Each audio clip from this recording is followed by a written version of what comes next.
Sure feels good to get away from my desk. Now, where's a good spot for a nap?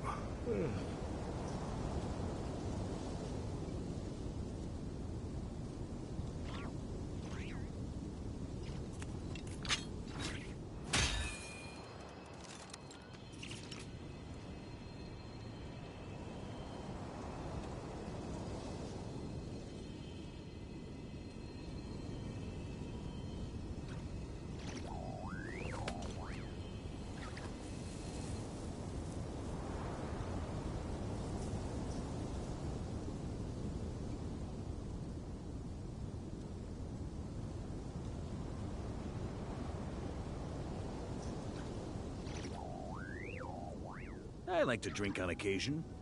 Any and every occasion. Good one.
Weapons need regular maintenance. Take good care of them, and they'll take care of you when it matters most.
I like to drink on occasion.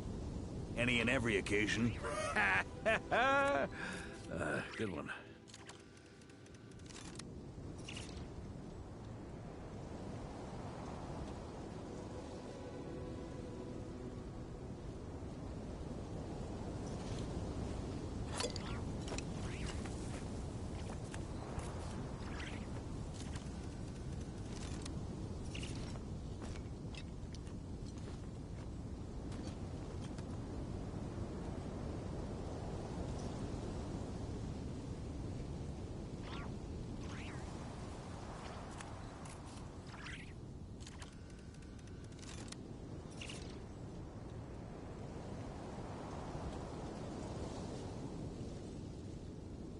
Weapons need regular maintenance.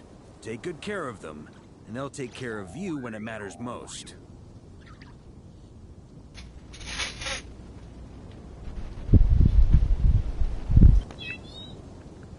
Testing, testing. Can you hear your beautiful voice?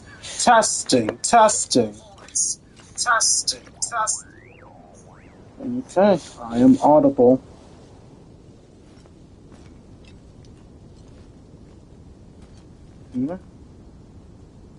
What's this?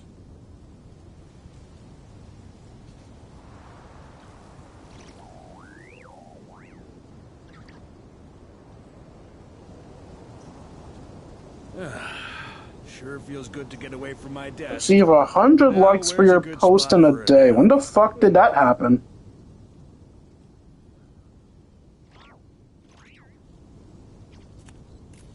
Alright, I don't know what the hell happened on Hoyle Lab, but I'll take it, I guess.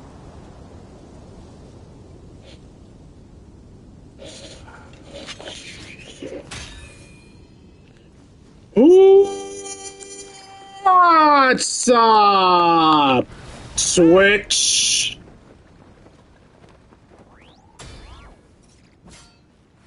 It's your Lord and Savior King D353 of Nursing with Let's Play Genshin Impact. In the last stream, I have no clue what the fuck happened. It was forever ago. But today we're going to take on Linnea's character story. Because why not? Before we do her story, though, let's do her character trial and the other character trials I apparently haven't done so that people have time to come in.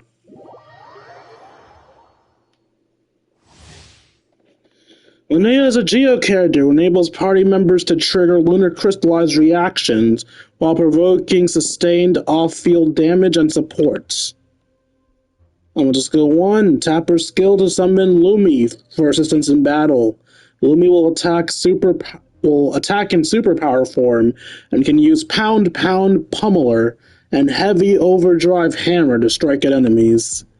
When tapping on elemental skill consecutively, Lumi will attack in ultimate power form, immediately using Million Ton Crush to deal one powerful instance of AoE Geo damage that will be regarded as lunar crystallized damage.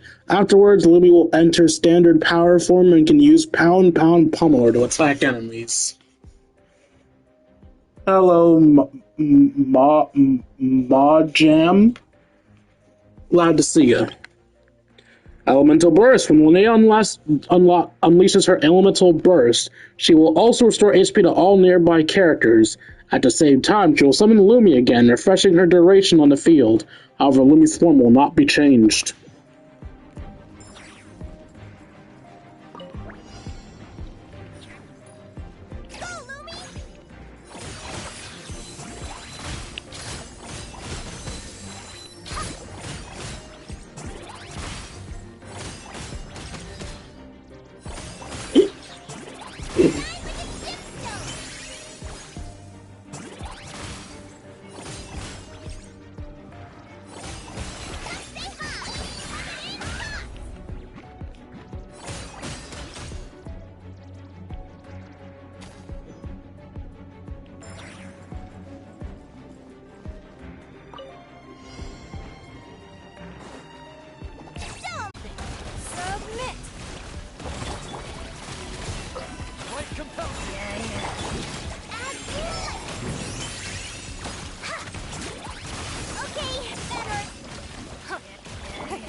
Don't waste my time. Bye. While the light shines bright, be gone. Chew on this. A gift from the land beyond. Submit. Alright then. Also, I'm sorry if I'm more quiet than usual. I'm trying to get over a mood I was in. I know that's not a good excuse. I should be a good, extroverted, positive powerhouse of an entertainer, but I would talk about what's bothering me, but I know that people don't like when you vent too much. I already vent too much as is. Just saying. Sorry if I'm too quiet. Take me up. Take me up before you go. Take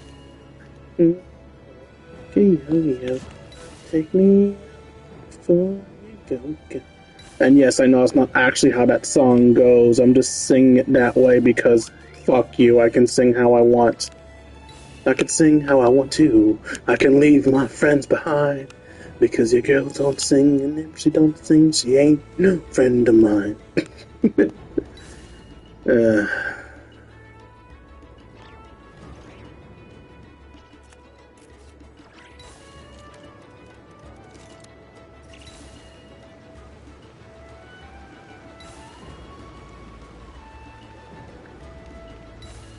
Unpopular opinion. Superman 64 was not a bad game, it just needed to work on its controls.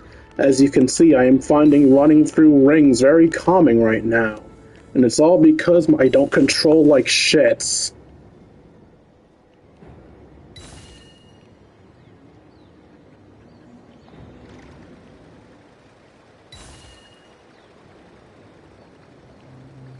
Sup, who wants their ass pushed in?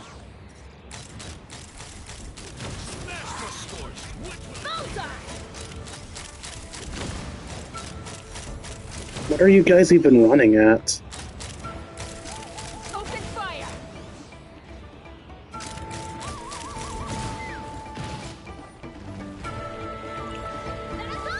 Rude.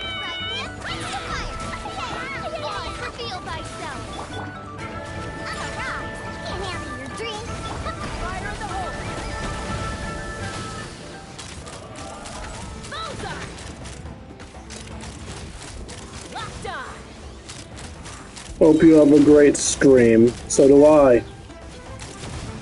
I mean, I won't because I suck at my job, but I hope I have a great stream too. It's raining fire. I just said I wasn't gonna vent and I just did. I'm sorry. By royal decree. Open fire. God, so many enemies. I know I'm a badass, but like, chill. Fire.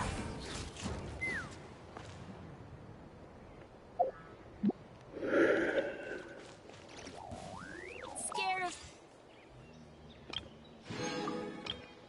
Alright, and finally we have Itlua. Oh, I hope he's a support, because if he's a DPS, he's not getting any use. He is a support character. Tap Itlua's elemental skill to summon Messenger Bird Aiden, who dashes towards the front, dealing geo damage to enemies. Hold Itlua's elemental skill to take aim. After unleashing Elemental Burst, Itlua deals an instance of geo damage to nearby enemies and gains a set number of Nightingale song stacks, increasing the geo damage dealt by active party members' normal attacks, charged attacks, plunging attacks, and elemental skills and elemental burst. The geo damage dealt is lunar crystallized damage, the damage will be further enhanced. If there are geoconstructs in the field when Itlua unleashes its elemental burst, or if geoconstructs are created on the field within a certain duration after Itlua unleashes its elemental burst, Itlua will gain additional stats of Nightingale's song.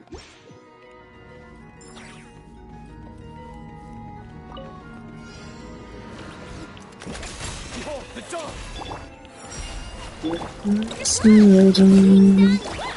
The sky's clear. The gleam's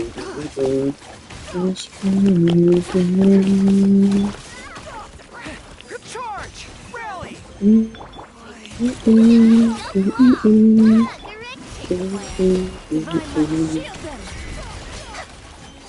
This team's ordering is fucking me up. Because I'm used to my... Press the advantage! Be gone, shadow of darkness!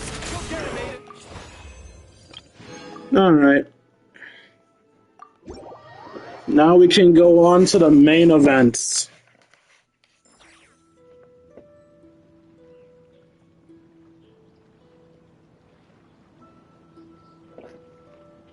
Ironically enough, the palate cleanser made people disappear instead of waiting for people to appear. Whatever. I've accepted that I am shit. Where's the character quest menu? That's not it. That's close to it, but it's not it. Or is it it?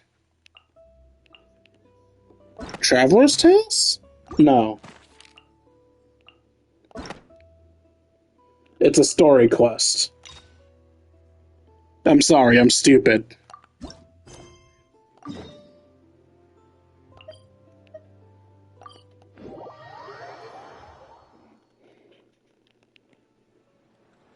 What a nice compass. Abyssosque. How can the Adventurers Guild help you today? Get me fans. It's been a while since we last came to see you. Got any exciting commissions for us? Things have been rather quiet in Notcry lately. The commissions currently on our books are all very routine. That being said, the Frostmoon Scions are preparing to host some sort of event. They've approached us with quite a number of requests for supplies. Apparently, it's going to be quite a large gathering. The Frostmoon Scions? Well, it can't be another Moon Prayer Night. Do they have some other big festival that Paimon doesn't know about? I heard it's a friendly sparring competition for animal friends. Something called the Spirit Envoy Championship. Sparring? That's right. The Frostmoon Scions have always advocated coexistence with nature, encouraging their followers to build positive relationships with the beasts of the wild. Yeah, but sparring implies throwing hands. To ensure their animal friends build the strength to withstand hardship and disasters, they put select animals with whom they share a special bond through a unique sort of training. The Spirit Envoy Championship is designed to find the strongest human-animal pair by means of friendly sparring. In previous years, the competition was restricted to the Frostmoon Scions only. But this year, participants from all over Teyvat are invited to join. I understand that the Frostmoon Scions have even prepared a generous prize for the winner. Ooh, does that mean we can join too? Time to put you for your paces, Paimon. What? You want Paimon to fight? Yes, put them dukes up. While you two certainly share a remarkably deep bond, I believe that would be against the rules. I don't know, Paimon looks like an animal. She's a butterfly. Someone entered an extremely rare and powerful partner. After this, the rules were clarified to state that only common animal species and their variants can compete. I love how the problem isn't Paimon isn't an animal. The problem is Paimon is too unique of an animal. I guess that rules out Paimon. Ah, what a shame, huh? Paimon was totally looking forward to making a super cool entrance, and then... Paimon is the winner! Cute fighting noises. Sucks that the rules got in the way. Looks like Paimon won't get a chance to show off her skills. Unlike, all those other times. You're a worthless partner. Anyway, who else do we know who might want to take part? If you're unsure, Bongo Head? why not ask one of our advisors for help? Advisors? Since when does the Adventurers Guild have advisors? The guild has always had a team of advisors on hand to assist our fledgling. Honestly, yeah, I can believe that. Of course, few of them would be qualified to assist such world-renowned adventurers as yourselves. But as luck would have it, one of our top advisors has recently returned to Notcry from a trip away. Her expertise is varied and broad, and she often gives lectures at Speranza. If you have any questions, you could try asking her for help. She sounds impressive. But you're right, Catherine. It would take a lot to teach us something new. Let's go put this mystery adventure advisor to the test. Up towards homecoming wings. Start.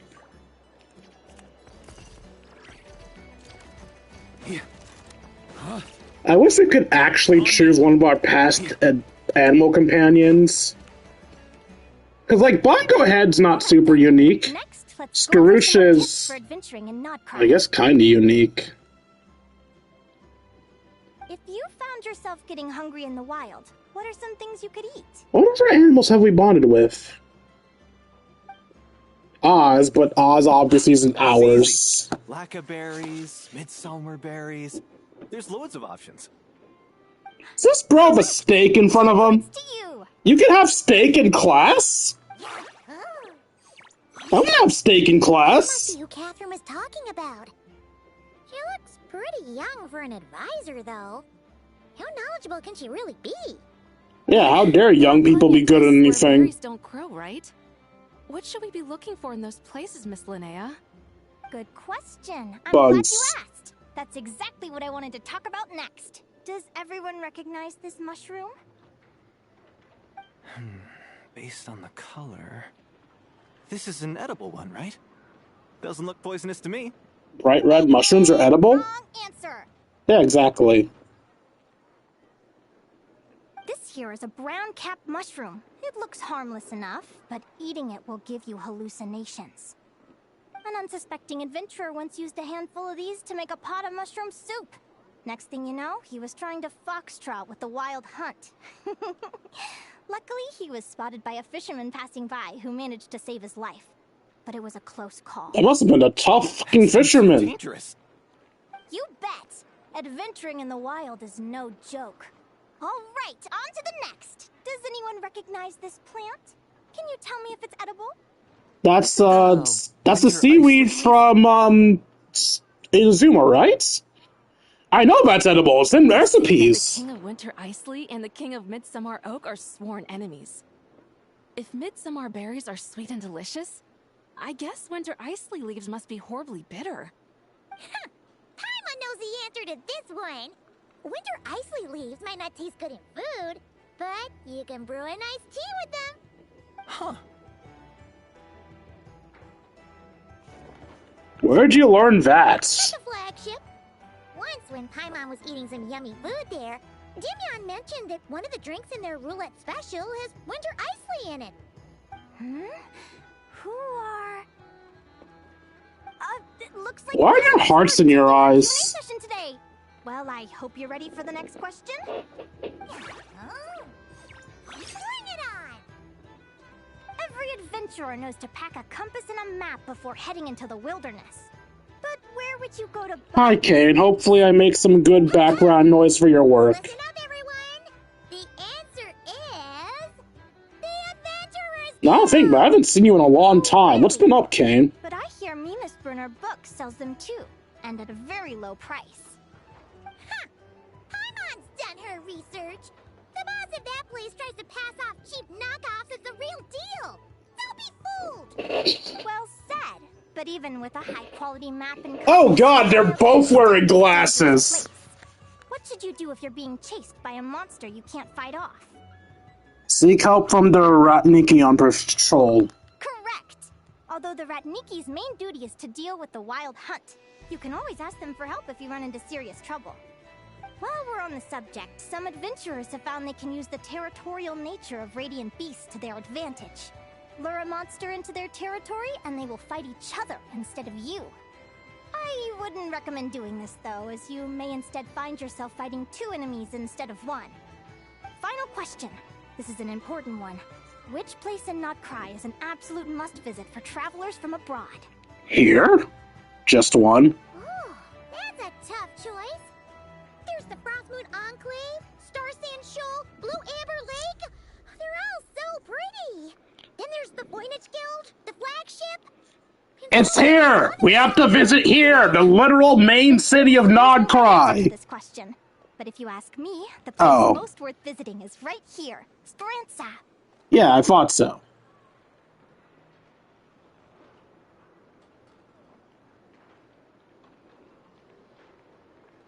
Why are we pausing on the hot dog? Why? Simple. This was once my home. So this final question was more like a little bit of shameless self-promotion. You can get delicious Nodcry hot dogs and Lackaberry Madams. And if you're not too hungry, just order a slice of midsummer tort. And listen to the entertaining rumors the children like to tell. That's it for today's lecture. Tomorrow, I'll be heading to the Frostmoon Enclave to take part in a competition. If you have any questions, you can ask at the Adventurers Guild, where the other advisors will be happy. Wait, but your animal companion's a unique animal. I thought unique animals weren't allowed. Cheating bitch. No one likes a cheater. I haven't met many adventurers who can keep up with me. Consider me impressed.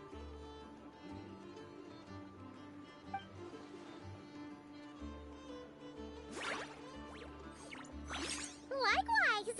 You really know your stuff. You're everything Paimon would expect from an Adventurers Guild advisor. That dialogue started late. What's the deal?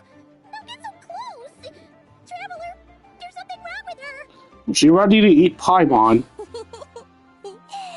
Actually, I was going to ask. Your little friend is so clever and cute. I love how she flies around, too. Can I pet her? Sure. Oh, stay back! Ah, she just tackled Paimon! I'm not gonna hurt you. Come on, come here. That's adorable.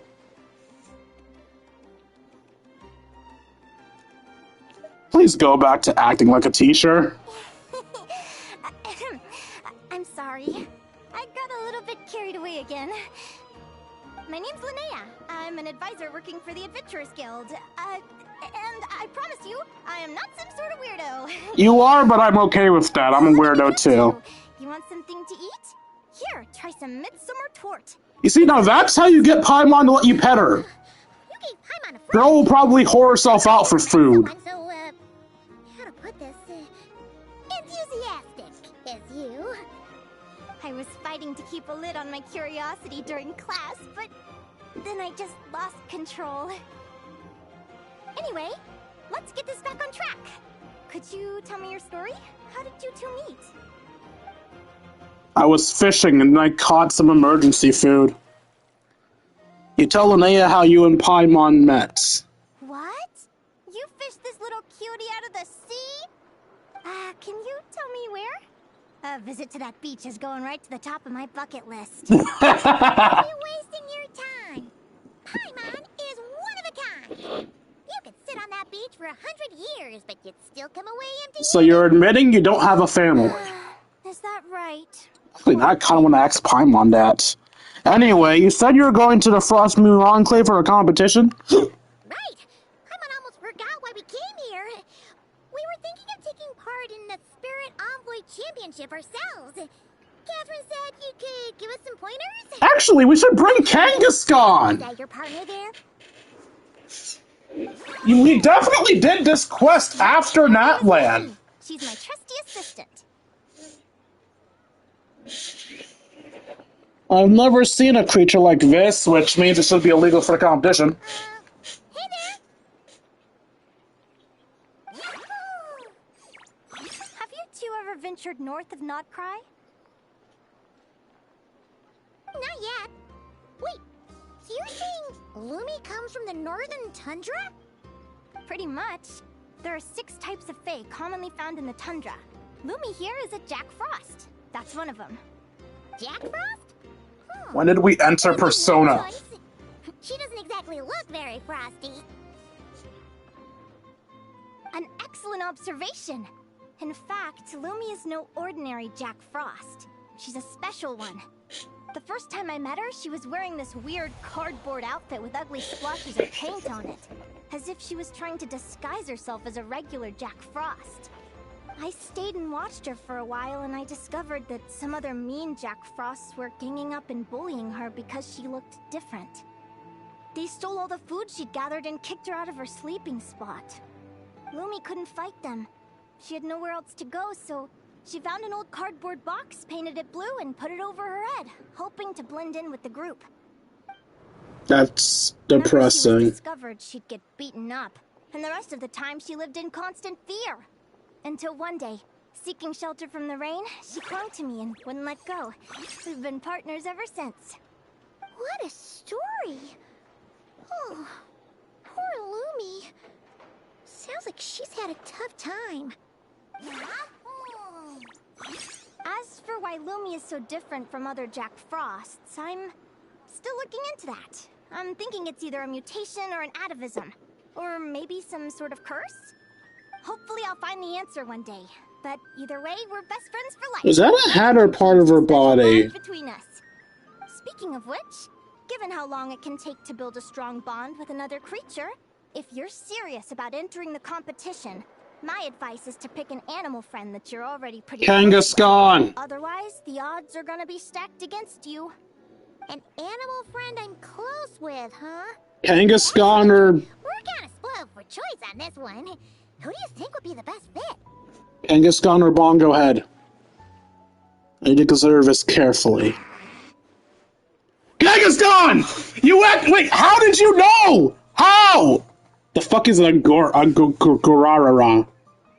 A juvenile Dilophosaurus. For a long time it slumbered inside a shell, could not be broken. The new and your soaring companion discovered it in the ancient ruins and called it to it from outside its shell. The dragonling hatched from its shell. Has followed you ever since, keeping you company and growing alongside you. I don't remember you at fucking all. Why am I teaming with you and not Kangaskhan? I call bullshit. Huh? Aguara? What are you doing here? Why are we downgrading to this fuck? Are you saying you want to join the competition?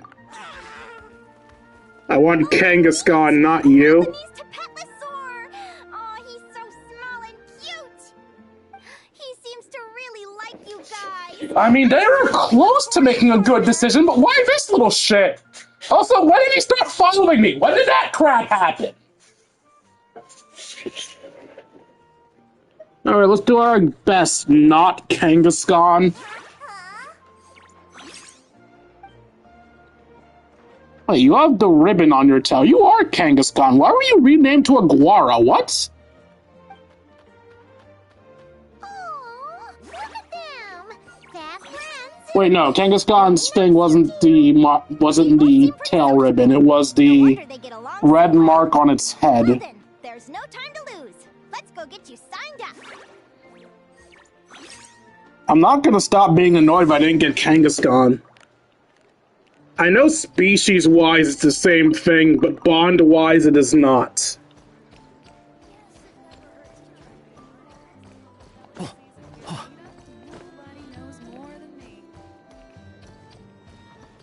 Did I buy recipes from here? I don't remember. I did not. Gimme.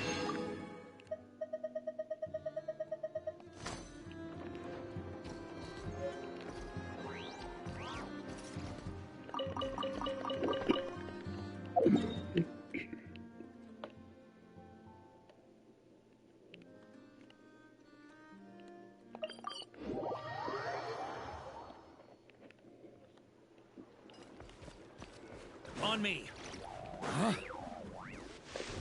So where you going with that booty on me? Show me what time are you looking on? Whoa! Paimon wasn't expecting this many people. Traveler, Paimon! What a nice surprise! I didn't think I'd run into you here. Hi, Milani. Professor Linnea is here too! Are you guys here for the competition? How do you know Linnea? Yep. Feels like we haven't seen you in ages, Moalani. So, how do you know Linnea anyway? Through her work with the Adventurers Guild. She was in Natland not long ago. She knows so much that we took to calling her Professor. Speaking of which, you never answered my question. If a Caholosaurus and a Kookasaurus got together, would their babies be able to fly in the sky and dive underwater? 'Cause that would make a pretty awesome saurian companion. That's almost certainly impossible. They're completely different species. Ah, well, that's too bad. Hear that, Mamala? Guess I can't do any matchmaking for you in the Flower Feather Clan after all. So, you have a thing for Kookasaurs? Oh! I was wondering what all the commotion was. Looks like this is where it's at. Edo, what the heck? Either Paimon's seeing things or you're not here for the competition too, are you? Why else would I be here? Cost me an arm and a leg to get a boat all the way to this Crawd Nye place. Hey there, I'm Ualani. Are you a friend of the Traveler? They better become best friends immediately. Nice to meet you. The name's Arataki Beetle Gladiator Ito, head honcho of the world-famous Arataki gang of Inazuma. Okay, I'm annoyed. I thought he was going to be teaming up with Oshi? Ashi? What was the name of your bull again? I thought it was going to be teamed up with this bull, not with a fucking beetle. Also, I thought you gave this one away. That's quite a mouthful. Wait, did he say Arataki gang? Why does that sound so familiar? Wait, you actually know about them? Arataki Ito. This guy's a bona fide buffoon. Hey! Well, fuck you too, Paimon. Flying lavender melon. Flying lavender melon. Wait, so you're some sort of mutated lavender melon? You don't look like a melon. Paimon's not a mutated melon! Or any kind of melon! How could a melon be this cute? So, Ito, are you here on your own? Where's the rest of the gang? Yeah, about that. Well, unfortunately, the gang only had the funds to send their main man this time, but don't sweat it. Once I snag that championship title, I'll use the prize money to bring Shinobu and the boys over to join the party. Shinobu. Oh, I remember now. Kuki Shinobu, right? She's mentioned the Arataki gang before. Why did you meet Shinobu? No way! You've met my deputy? She stopped by the Flower Feather clan recently to take the flying trial. Chaska said she was a natural. God, just can't stop succeeding at things. And she's only the deputy? You must be way stronger than I imagined. Strength is basically the only thing Ito has going for him. And I guess charisma? That's right! Bring it on! I'm looking forward to seeing who I'll be facing in the finals. Word is that the early birds get the best draws. You snooze, you lose. Laters, compadres! Wait, is he serious? Mamala, we'd better hurry. No, that's complete nonsense! Shall we? Technically speaking, there is no mathematical way to know if drawing earlier or drawing later will get you a better lot. Hey, Traveler, have you noticed? There's loads of other people we know here, too. Are there? Say hi before we register. Gladly. So that's where we register. Where do we find... Oh, Yehoda. Yehoda and Reed Miller the 13th. Why didn't you bring Nefer's cats? Yehoda! Here for the competition? Yehoda? Ahem. I'll have you know it's Champion Yehoda. Champion? Don't you know? This isn't my first Spirit Envoy Championship. Uh-huh. I took part in the last one. And not just that, I only went and won the entire competition. It was very heroic. Although, there were nowhere near as many contestants then. Oh, why did so many people have to show up this time? How am I gonna keep my title now? I thought only Frost Moon Scions could enter up until now. Are they trying to claim that Yehoda's a Frost Moon Scion? If so, when the f did that happen? Whoa! That's amazing! We'll definitely have to learn a thing or two from you. Yeah. Are we not going to bring up the fact that this was a Frost Moon Scion exclusive thing? How was she in a Frost Moon Scion's exclusive events?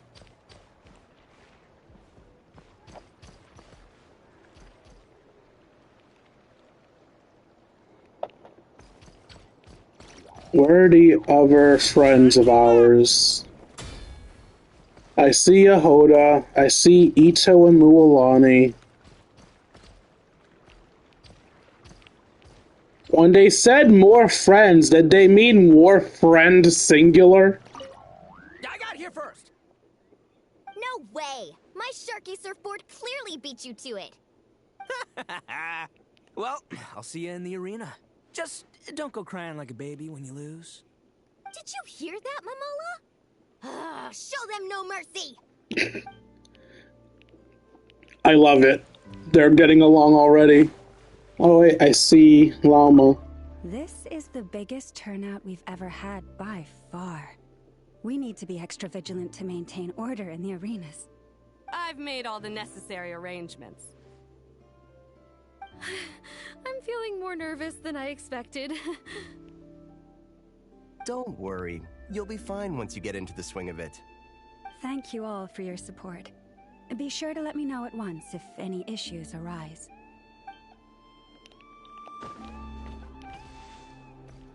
Already checked over there. Alright, yeah, so the only friends we have here are Llama, obviously, because she's running it, Yehoda, and the ones where you saw, Ito, Mualani, and what's her face? Is there someone I'm missing up here, maybe? Nope, you're all NPCs. Try to keep up.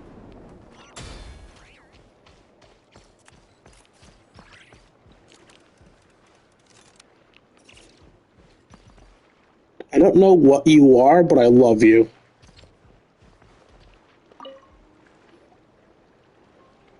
Thank you all for signing up for the Spirit Envoy Championship.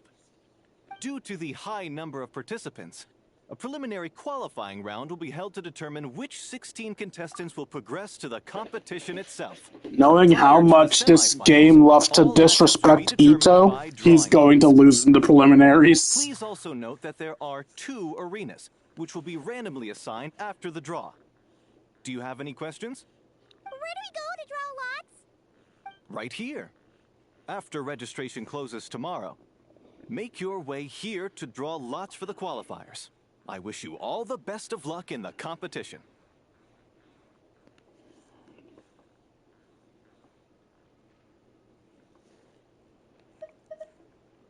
Then we'll come back tomorrow. Lumi, Aguara, how you doing? Nervous?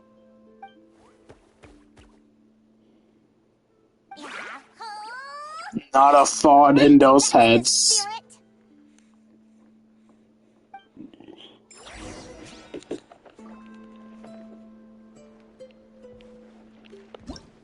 I'm still pissed by this Aguara fraud.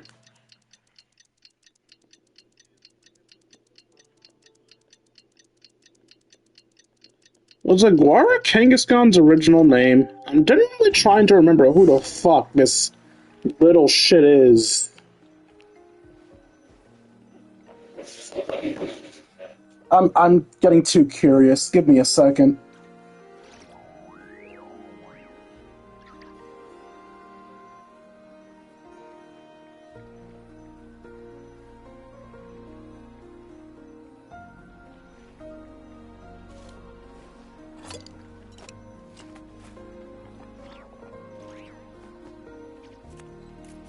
I love how somebody on Reddit had the exact same thought as me. Who the fuck's Aguara and where's my pet?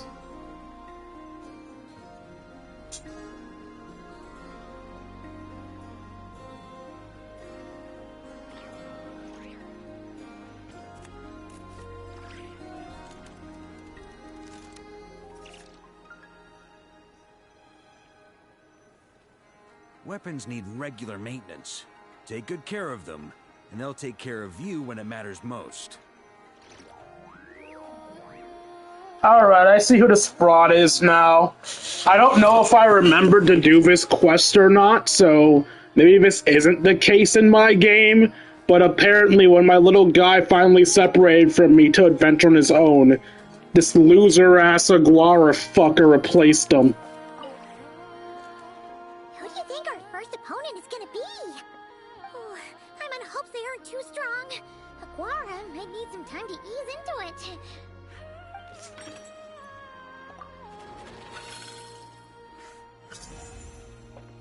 Yep, I knew it. We need to defeat Ito because Ito has to be distracted at all times. The results of the draw are out. Oh, let's take a look.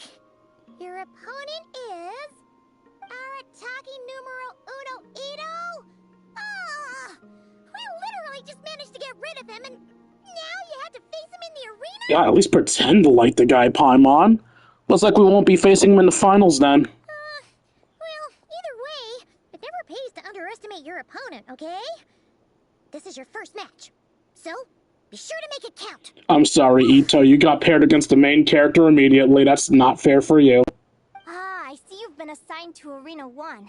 I'm in Arena 2. Guess I'll see you after the match. Good luck! Don't fall at the first hurdle now. We won't. Good luck to That you. would be a nice change of pace if I somehow lost to Ito. I honestly want to see Ito win this, but that doesn't mean I'm going to let him win.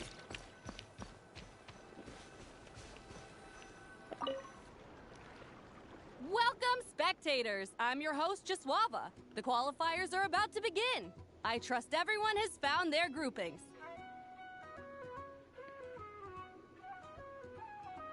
The contestants for this match are the Traveler and his partner Aguara versus Arataki numero uno Ito and his partner Crimson Staff. Seriously, this was a very stupid decision. Well, this has come sooner than expected. I was hoping to face you further into the competition. You should have brought your bull, you moron! Ushi. Ushi! That's what his name was! Why didn't you bring Ushi? Why are we pretending this is a fight? Great energy from both contestants. Now, without further ado, let the match commence. I feel so sorry for Crimson Staff, man.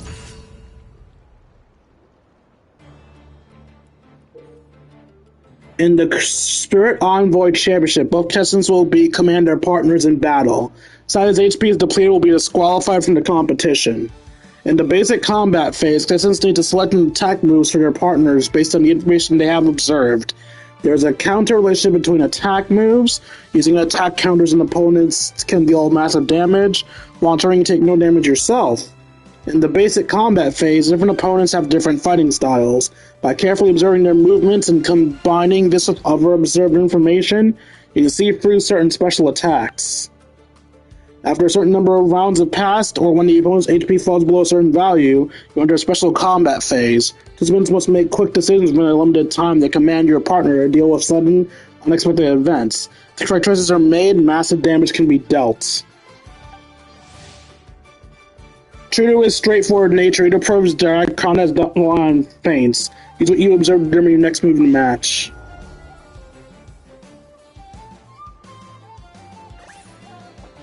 He's thinking? That doesn't sound like Ito. Let's go for an attack.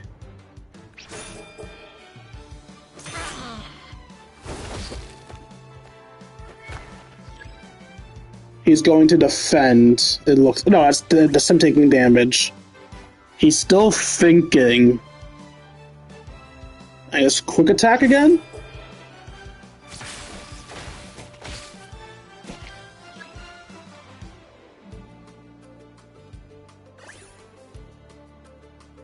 Hands on hips. What does that mean? He's going to defend?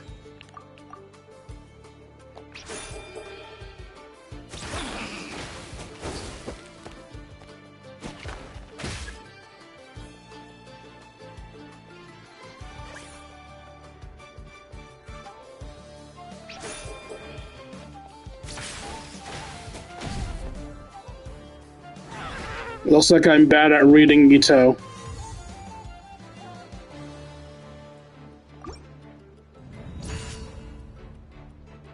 Do we just keep going till I win?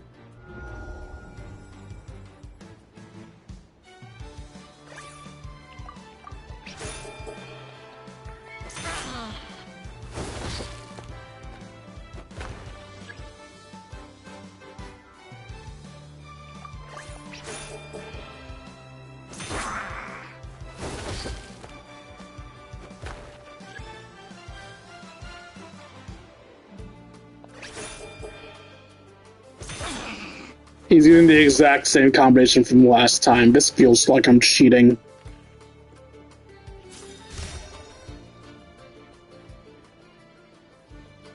Woo-hoo-hoo-hoo! You got some moves. I'll give you that. But it's gonna take more than that to defeat the Ito. It's time to unleash our show-stopping killer combo move. Ushi, Crimson Staff! Whoa, his ultimate move is cheating! Look, I wanted to kit you out with mecha armor, but you need to bulk up first. That's why we gotta take on these tough opponents to get you strong! Ushi, you and me have crushed countless foes in our time. Now, with the three of us together, ain't no one gonna stand in our way! Why didn't you just use Ushi from the start?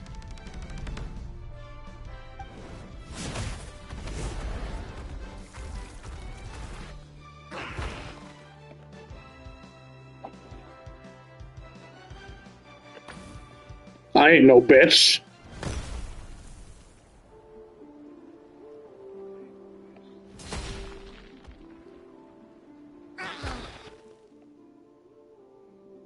Stop the match.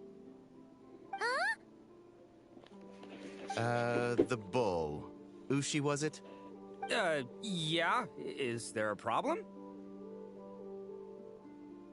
Arataki Ito is disqualified for fielding an additional animal companion.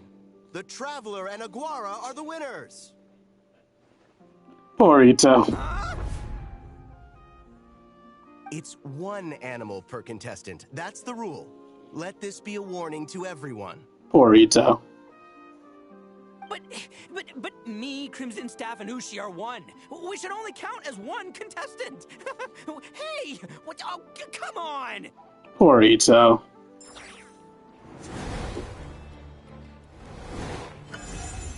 I mean, that technically means he wasn't defeated by being weak, he was defeated by being dumb. But you made it through the qualifiers. Which is very Ito-esque. Paimon wonders how Linnea's doing. Let's head over and take a look. I'm more interested in how Ito's doing. Actually, we should probably console Ito first. Paimon feels a teensy bit sorry for him. Yo, Ito, you good, buddy? I can't believe it. My glorious journey ended at the first step. It's your own fault for not reading the rules. Shut up, Paimon! It's not how checking on someone works! Ushi, Crimson Staff, are you guys trying to cheer me up? Well, don't you worry. We'll come back stronger than ever next time, and I'll lead us to a glorious victory, fair and square! Anyway, seeing as we came all this way, I think a little sightseeing is in order, huh? Let's go get ourselves a taste of Crod Cry culture! Seriously? Again, it's not cry! Do you actually have any moral left? Well... Wait, how are you gonna get home? Hey, the Lavender Melon, I've got a little, proposition for you. Why would you ask her for money? She hates you! You want Mora? Go earn it like everyone else! I hate that we have to say good luck. I would happily field Ito to Mora. He's a friend of ours, a good friend. We would give money to literally anyone else. But because it's Ito, we have to pull this bullshit. Fine, don't let me any ding-dang. Watch me, I'll figure something out. This is a small pond, and Arataki Ito is the biggest fish around. Fucking hate these guys. Show some compassion for your friend! Oh, it just shows the same scene again. It's your own fault for not reading. Paimon, you're a shit friend. Anyways... Seriously? Again? Hey, the Lavender Melon, I've got a little, No way! Fine, don't... Genuinely hate how shit of friends we are.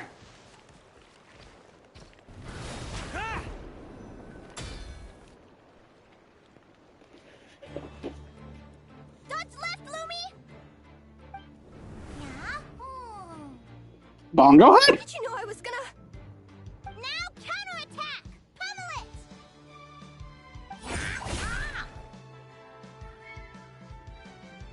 Looking good! Is that holding maracas?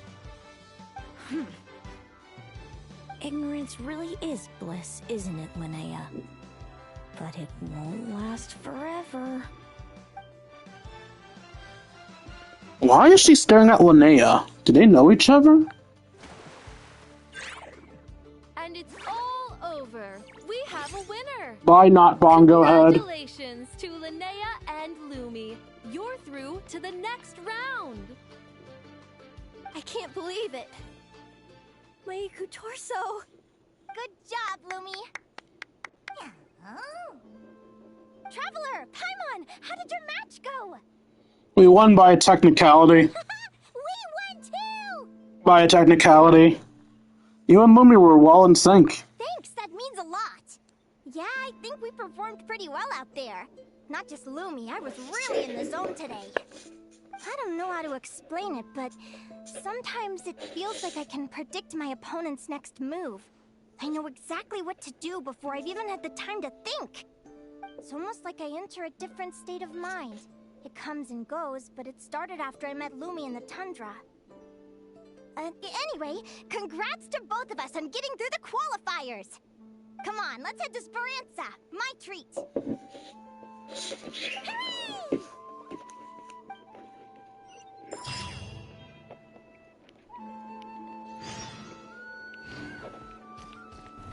Try to keep up. My dumbass was about to walk there.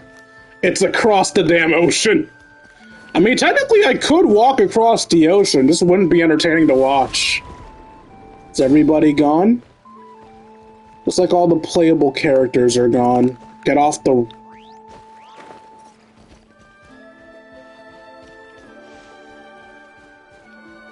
Ito's still there, but that will just repeat his old scene.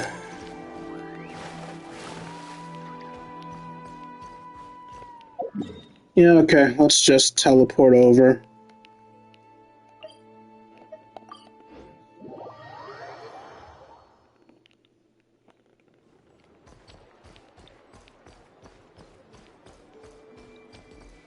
What was your deal again?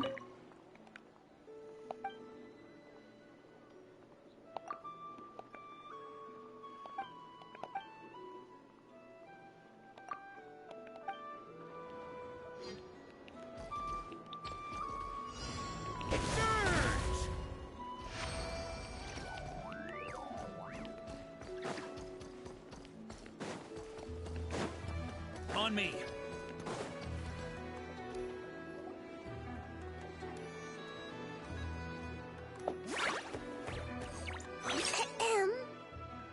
May I take your order? Yay, child labor. Turns out I'm treating a friend today, so I'd like to order the finest dish in the house. Oh, I take it you're referring to our secret menu? That's right. Tell the chef to sharpen his knife. I'm expecting surgical precision. The fuck are we on about? Is that a reference to something? Yeah, The Hidden Hero. It's a novel my best friend Halka sent from Liyue. There's the chef, and he fights the bad guys with a kitchen knife. It's really cool. It's her favorite part of the book. She's always nagging Linnea to act it out with her. Psst! Linnea! You think Chef Yerba could be a hero in disguise too? He does chop vegetables super fast. Oh, I think it's definitely possible. Not a chance, I'm afraid. Evening, everyone. What can I get you? Your soul. Why don't you choose for us? I'm treating a friend today. We're celebrating our success in the qualifiers. Sure thing. I'll rustle up a few of my specialties then. Won't be long. I was bored. Hello? I'm ready to order. Sorry, you're not a main character. You have to wait. I gotta go. Let's play again soon, Linnea.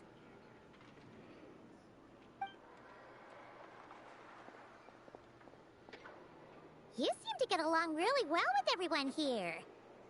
Oh, that's right! Didn't you say that this used to be your home? Yes. After my parents departed, I came to live here with my friends in the conch gang. I'm so sorry to hear that. I didn't mean like that. They're still alive and well. They just don't live around here anymore. Come to think of it, I haven't told you my story yet. I guess you'll have noticed the wings on my head by now. They're proof that I'm not human. Yeah, Paimon noticed those. Are you comfortable telling us some more? Sure. Well, it's a story that starts a long, long time ago. When I was just a kid, my wings were barely noticeable. They looked just like two little cowlicks. No one suspected there was anything unusual about me at first. Not even Mom and Dad. They were too busy to notice.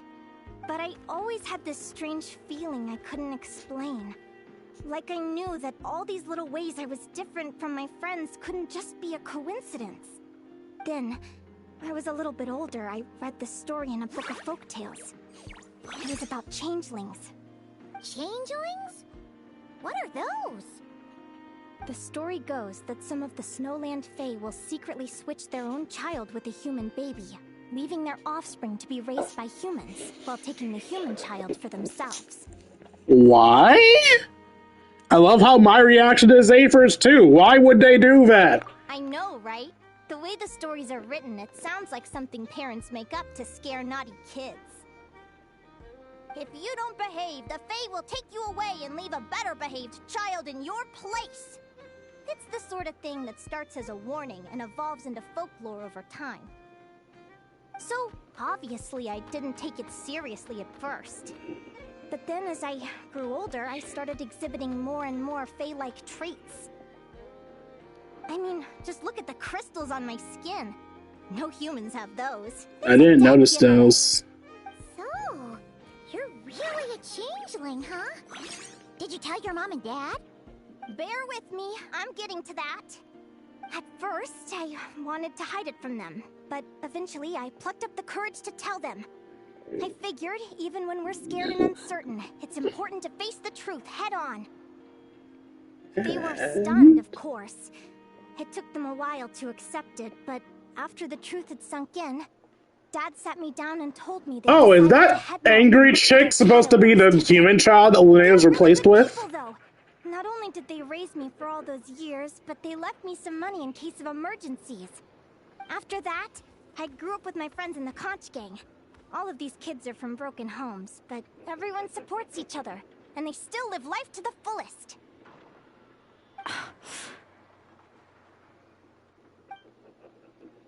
Yeah, it's probably the human child that she replaced. Talking about old times again?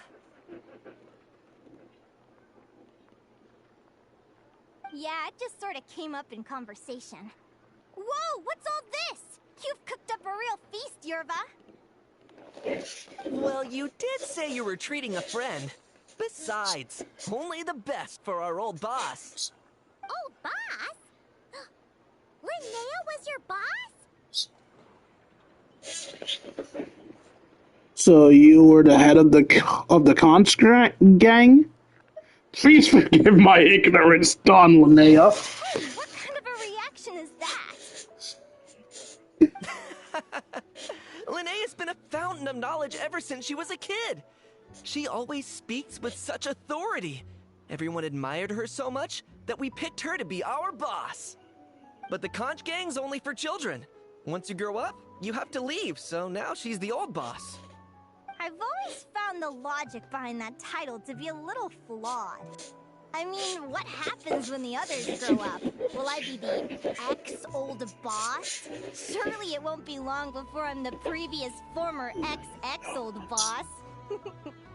We'll all be long gone from the Conch Gang by that point.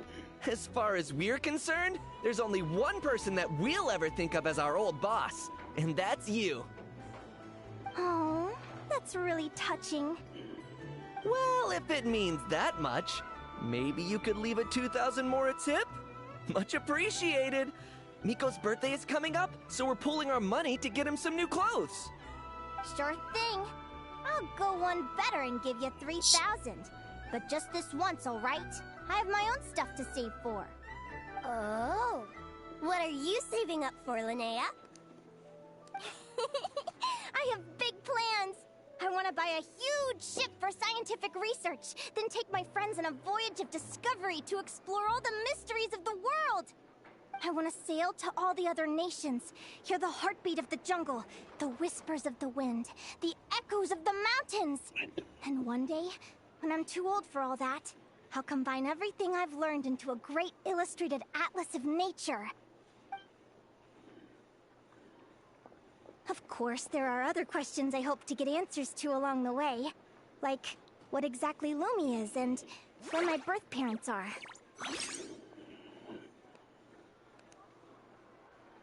Have you tried to find them before?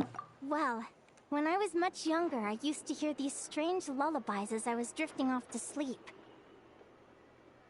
Go, child of the Fae. Make your way to the villages and towns and seek kinship with the humans.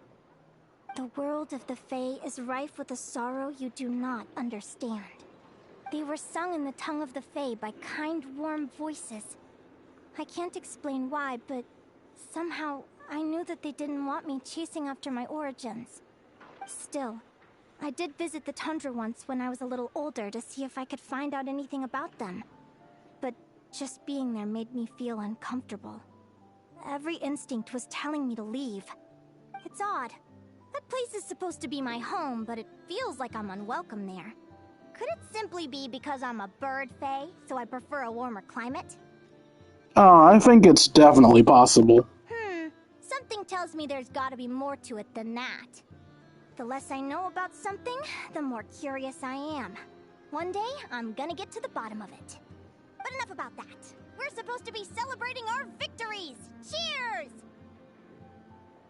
Cheers! Cheers! Paimon can't wait to dig in! I'm stuffed. How about you guys?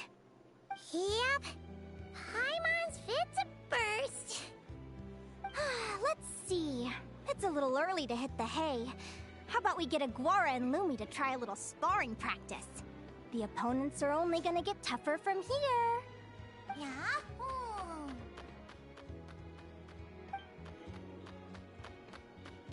Right. They seem to like that idea. Then what are we waiting for? Let's go!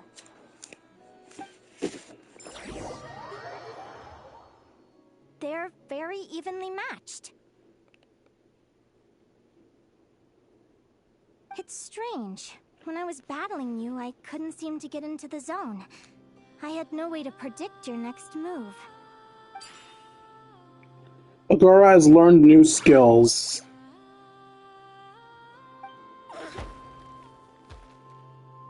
Hey, I'm curious. Why does Aguara have a ribbon tied around his tail? And how did you two meet, anyway? He replaced my superior partner. Story. You briefly summed the events of Lost in the Woods and how you... Someday, I want to go on an adventure of my own. Show Lumi every corner of the world. There's got to be countless stories out there waiting to be told. Then do it. You're excited too, huh, Lumi? But most importantly, we have to figure out who you are and where you came from. Then we can track down others just like you. Maybe then you won't feel lonely anymore. Oh no. It's about time we all got some rest. Good training session, everyone. I'll see you at the arena tomorrow. Oh, we'll have to draw lots again, won't we? Hopefully we don't end up facing each other this early in the competition. I'm guessing I'm gonna be fighting all the named characters, so next I'll fight Mualani, then I'll fight Yehoda. Linnea's partner is the other obvious one, but Linnea's rival, I mean, but it makes no sense for us to face her and not Linnea. So we'll probably get one NPC in the bunch, or Lawon will be like, surprise, I'm in the tournament too. Back to the flagship and get some sleep. Paimon's eyes are starting to droop.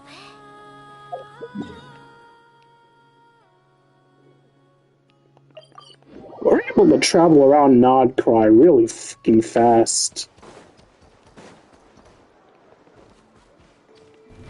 Try to keep up!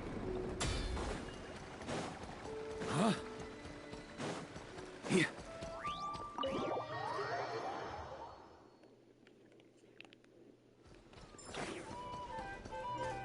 Hey, it isn't the flagship now.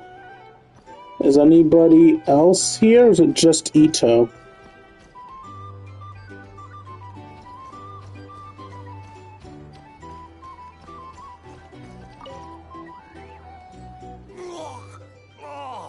Waiter! Come here and taste this wild berry trail! Then look me in the eye and tell me it's fit for human consumption! Ito's serving drinks. Sour and has a bitter aftertaste. I want my money back. Please don't shout. I assure you the berries we use are of the highest quality. Bitter is out of the question. I think you've had too much to drink. Time to settle up and leave. Too much to drink? I'm perfectly sober, thank you. Now you better give me this meal on the house. Otherwise... Otherwise... what? Huh? Who the heck are you? Oh, he doesn't serve the drinks. He's the enforcer. The name's Arataki. Thanks for waiting. Mucho apreciado. Ito! Oh, an Oni. It's an Oni!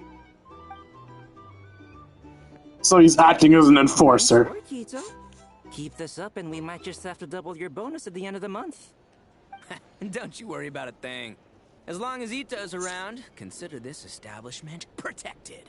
This is honestly what Ito should have been doing for money for a long-ass time. I don't know why the Arataki gang don't act as mercenaries. It just makes sense for a gang of ruffians to do ruffians' work. Guard shit, beat people up, gather money, act like a gang. Hi, Shelbosaurus. I'm doing fine. Better than usual, actually. I'm normally depressed due to a lack of viewers, but we have some viewers today. Not a lot, but hey, I don't need a lot. I just need 1 or 2 people here to make me feel like I'm not shit. How are you doing today? Hopefully my horrible rambling is to your liking. Why do I have a notebook here? Wait, marionettes?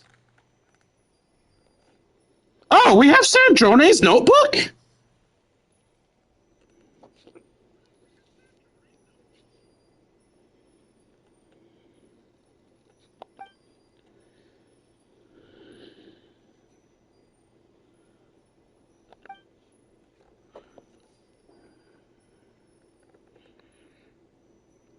Ah, it's time to work, so did you just put me on to say hi and bounce, or am I your background noise for while you're working?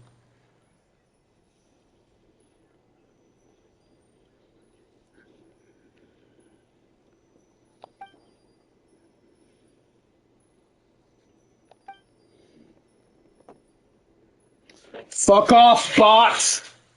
Yes, I want more viewers, but not like this. Go fuck yourself.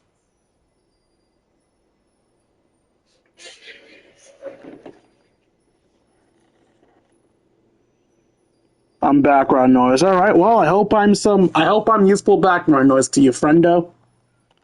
She seems to know Sandrone very well without it. Is even responsible for carrying out her last wishes. Do I want to read all this? Fuck it. Sunday.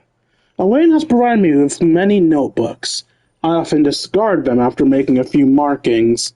On those occasions, his expression was unreadable. Nevertheless, he supplies me with new ones.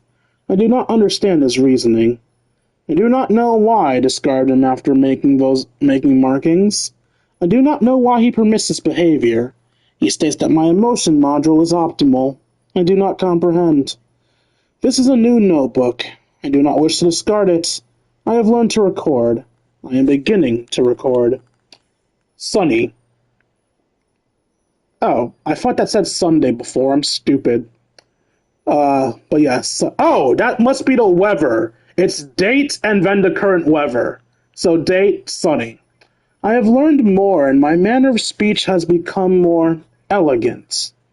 Elegant is a new word I have learned. Elaine advised me not to push myself. I disagree. I have performed exceptionally well. We conversed this afternoon. I have drawn several conclusions. 1. Elaine created me. 2. He modeled me after memories of his deceased sister, and now he feels guilt. 3. My learning ability exceeds his expectations. Elaine Gilliton's younger sister was named Mary Ann Gilliton. She passed away long ago. Elaine finalized my creation on his 65th birthday. He said that I am a friend, a family member. He expressed happiness about getting a companion. Alright, so I'm guessing that means she marked and threw away the other books because she hadn't yet learned how to talk and feel. But upon learning how to communicate properly, she wanted to keep the book as a diary. Elaine has not defined our relationship. It is evident that I am not Mary Ann Gilliton. He concurred, noting that I am significantly different from his sister. He expressed a desire for me to act accordingly to my own will. When I stated that I would no longer discard the notebooks, Elaine's composure wavered briefly. He likely experienced an urge to weep, but ultimately suppressed it. Elaine said he could choose a birthday if I wished. I will consider this proposal seriously. He mentioned that most people cannot choose their birth dates, but I can. I am free. Next date, overcast. Elaine's physical condition continues to deteriorate. Doctors have visited frequently. Each time he closes the door, I am excluded from the process. I sense something unfamiliar. Later, Elaine identified the sensation as anger and sadness. He expressed satisfaction, but I was learning to recognize them. However, he noted that I do not yet understand guilt. He explained that the social mechanisms behind his emotions are too complex for most animals or machines to acquire easily. I have concluded that understanding guilt is not a necessary function for me. Elaine inquired about my desires. My response was, I want you to be healthy. Also, Elaine presented a new invitation to me. He has named it Polonia. Oh, sorry, invention. I'm stupid. He has named it Polonia. I cannot classify Polonia as family, kin, or friend. Its architecture lacks an emotion module comparable to mine. The reason for Elaine's design choice is to create it with different specifications is unclear to me. He asserted that both Polonia and I are unique and cannot be replicated. He clarified that I am myself, whereas Polonia is purely a mechanical construct. Next date, overcast. Sorted for the warehouse and cleaned the rooms. Debugged Polonia's basic functions. God, there are 9 pages of this. Well, I already started, so let's keep going. Date, rainy. Elaine has passed out. His condition is deteriorating. The doctor examined him with grim expression. Elaine's subordinate came to visit him, bringing a brand new tea set and some expensive tea leaves. Elaine doesn't like to drink tea, nor is he used to using luxurious things, so the tea set is mine. She's like, yeah, this is mine now, fuck it. Date, sunny. All my potted plants are thriving. This is simple, and it seems almost too straightforward to claim any credit for myself. When conditions are right, they simply grow on their own, independent of any gardener. I see a parallel to myself. I, too, don't rely on anything to grow. Date, overcast. Today I helped Elaine with Polonia's final test. He's been unable to walk, so I transported him there in a wheelchair. Elaine displayed little emotion. Despite Polonia's stable performance, he wasn't satisfied. He explained that Polonia is in essence merely an algorithm designed to calculate the unknown. As for what the unknown is, he himself is uncertain. The scope of the unknown is vast, too vast to quantify. I find it difficult to process that even he lacks an answer, and that this realization came from his sorrow, causes him sorrow. I don't understand.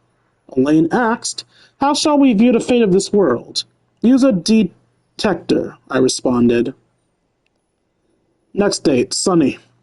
Elaine has entrusted me with his old notebooks. It brings me genuine joy, and I find great value in the knowledge he imparted. Lately, I've been contemplating the fate of this world.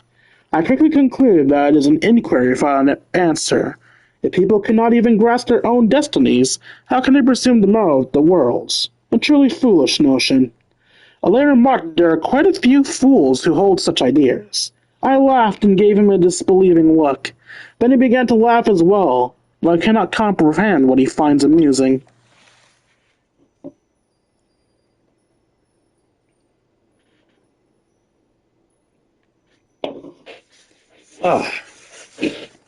Next day, sunny. I bought new bed sheets, pillowcases, and curtains. My room is now refreshingly tidy. I must say, that was a clever decision. Next date, sunny. I've been too modest in my recent records.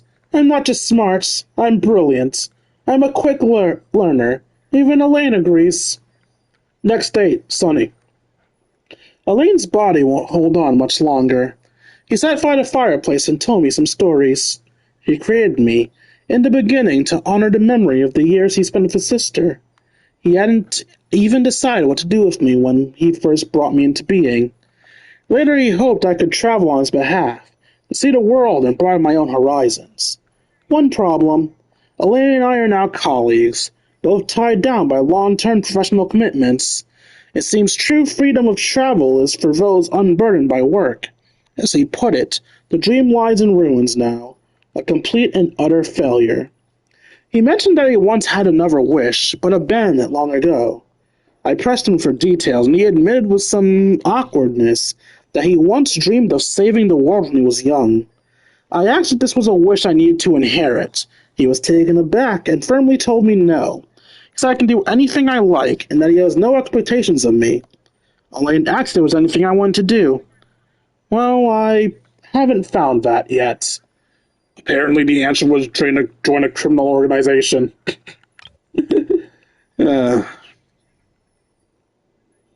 Next day, it's sunny. Parents are responsible for bringing children into the world, and children are responsible for their future. This is a social rule. I believe the final unspoken tenet of this rule, that children are also responsible for their parents' final years. Elaine's final years have reached their end. He left a will concerning his remaining possessions, a small sum of savings, Polonia, and some notebooks. He asked me to burn the notebooks after his death to avoid theft. Honestly, given the sheer volume, Polonia is probably the only one who could steal them. Polonia was Elaine's final pursuit in life. It was a pity he did not live to see it produce a definitive answer. He told me not to worry about it, and that I could leave Polonia to the Fontaine Research Institute. His only regret was that those people wouldn't know how to maintain it as well as I do. I disagree with this plan. Polonia will remain with me. However, I am not sure what I should use it for. Next date, rainy. Today was Elaine's funeral. Heavy rain fell throughout the ceremony as if someone was crying in the sky. Annoying. Holding an umbrella in the rain is so inconvenient. Elaine was laid to rest, and everything proceeded smoothly. I was the one who stepped forward to bid him farewell, while Polonia stayed behind to look after the house. The weather didn't clear up until midnight. I sat by the grave for a while, keeping Elaine company, the moon and the sky keeping me company in return. The night was very quiet. No more sounds of labored breathing. Feels like the only companion I have left in this world is the moon. Next date, sunny. I'm leaving now. Farewell. Next date, overcast. Update log. Upgrade Polonia's tea brewing functions. Upgrade Polonia's meal delivery functions. Upgrade Polonia's book search functions. Correcting a malfunction where Polonia could not hang laundry to the outside. I'll claim that Polonia is my attendant. That should turn some curious stares away. I have to protect it. It's Elaine's secret and his wish. Next date, overcast. Snezhnaya is so cold.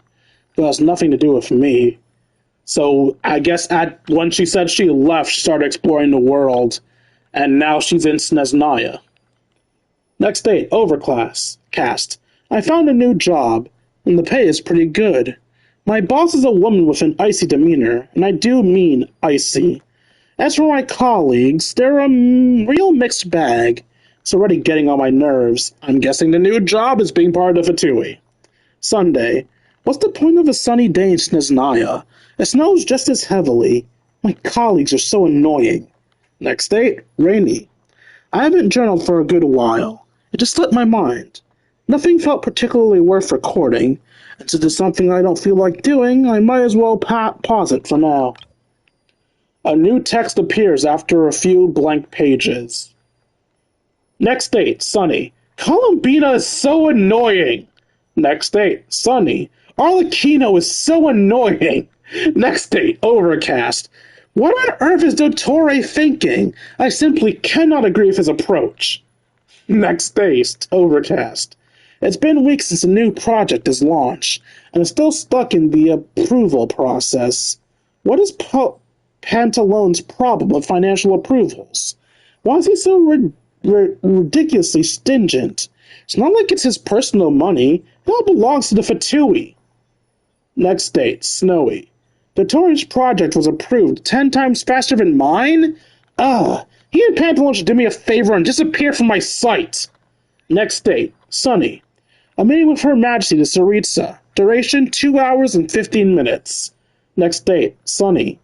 Rosalind brought me a new tea set, claiming it was from Mondstadt, and a bottle of wine. That's odd. Didn't you say she couldn't be bothered to go to Mondstadt? So that was probably the day that she took the gnosis from Venti. Next date, sunny. Attended Piero's lecture. Not bad. The content's pretty good. Pulcanella's lectures tomorrow. Next date, rainy. A meeting with Capitano, Arlecchino, and Rosalind. Duration 40 minutes. So the tea set was purchased by mail. Well, that explains everything. Rosalind's new high heels are so loud.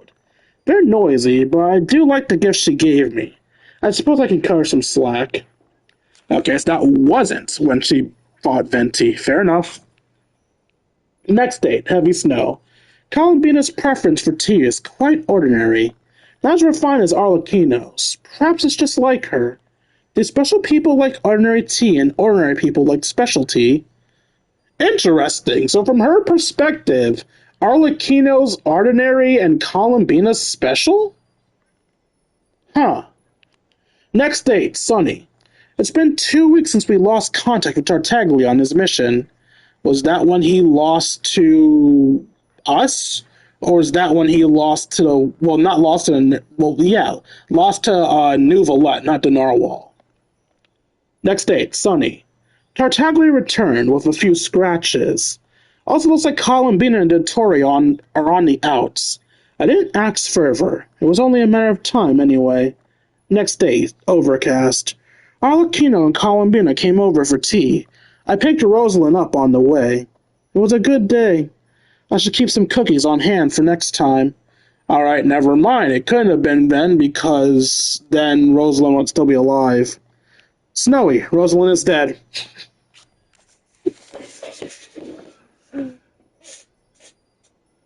Oh, fuck. That was pretty straightforward. Rosalind's dead. So the child disappearing thing must have been either after we beat him in Liyue, or it was when he was hanging out with Tusser for a day. Next tears appears after a few blank pages. Most of it relates to the that or do. So abstruse that prolonged study leaves one busy. Mixing in a few offhand comments, which looks like Sandrone's recent jottings. ... Next date, heavy snow. Capitano chose to stay in Natlan. Shame. Ellipses. Next date, snowy. Columbina hasn't been faring well since she resigned. Serves her right. I did want her to think carefully before making such decisions, but she won't listen. I never said ellipses. The materials in Arlecchino provide... Oh, I get it. The ellipses mean we're skipping over things that are boring to see your personal notes and not shit on the Patui. The materials Arlecchino provided were extensive. I owe her my thanks. Important. Send gifts to the House of the Hearth, one for every child. Skipping boring things. A new project, and I have to collaborate with Dottore. I can't help but feel like some resentment towards Her Majesty for this. Skipping boring things. But Her Majesty's plan. It must succeed. Skipping more boring things. Gods, Columbina, can you stop being so annoying? Skipping some more things. Polonia's situation is stable. Optimizing algorithmic logic. Expecting several hours of downtime. A meeting with Arlecchino. Durations 20 minutes. Tea break with Arlecchino. Duration an hour. Skipping more things. Scattered amongst vast volumes of data are a few terms. Calculations and orphants. Orphants? One second, I'm gonna be fucking lame and look up a word right quick.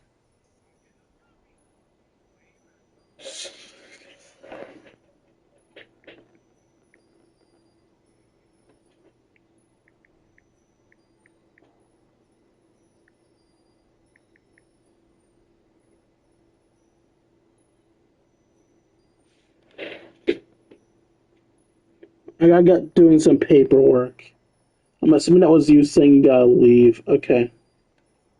Not an orphans, orphans. Obey me, Google.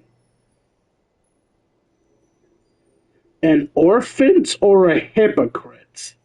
There's no general relation of a 2D quadrant or 3D octant representing one of two regions formed by the intersection of n mutually orthogonal half-spaces in Euclidean space. Orphantics are defined by restricting the signs positive and negative of each coordinate essential for a high-dimensional data classification, organization, and spatial subdivision.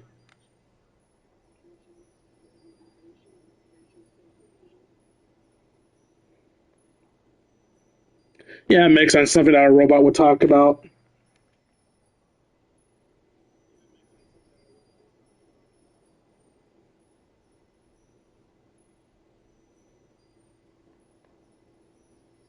Yeah, it looks like one of my friends left to do some work. I hope he enjoys his workday.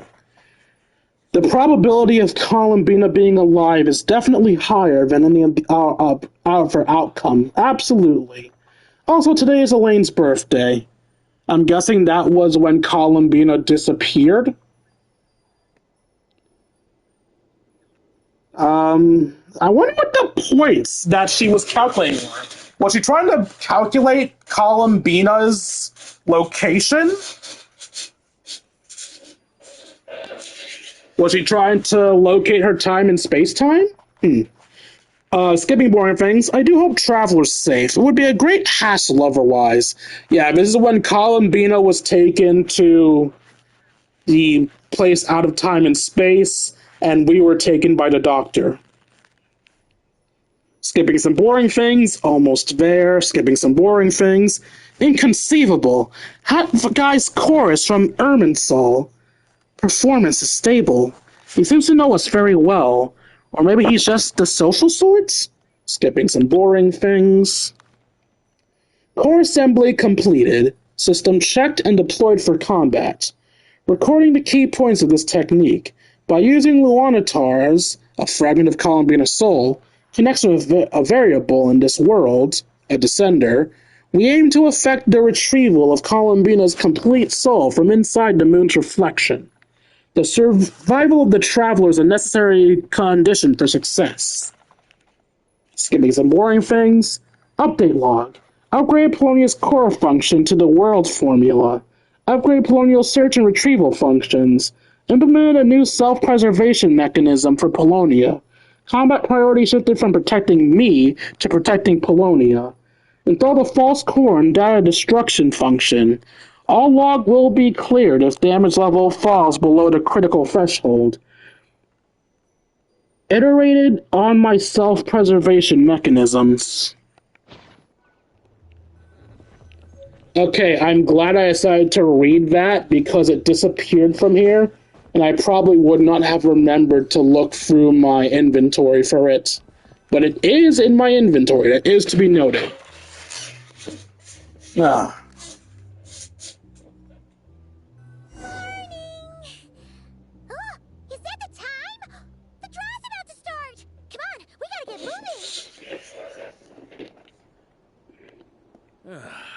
Sure feels good to get away from my desk.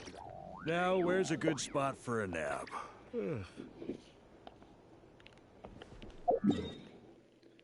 I'll save Columbina's journal. It can be its own video at some point.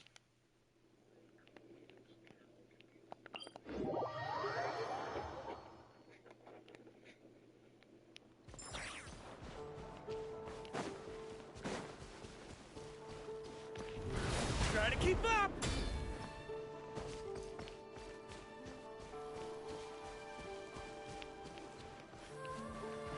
Anyone I can get fun dialogue from? Try to keep up!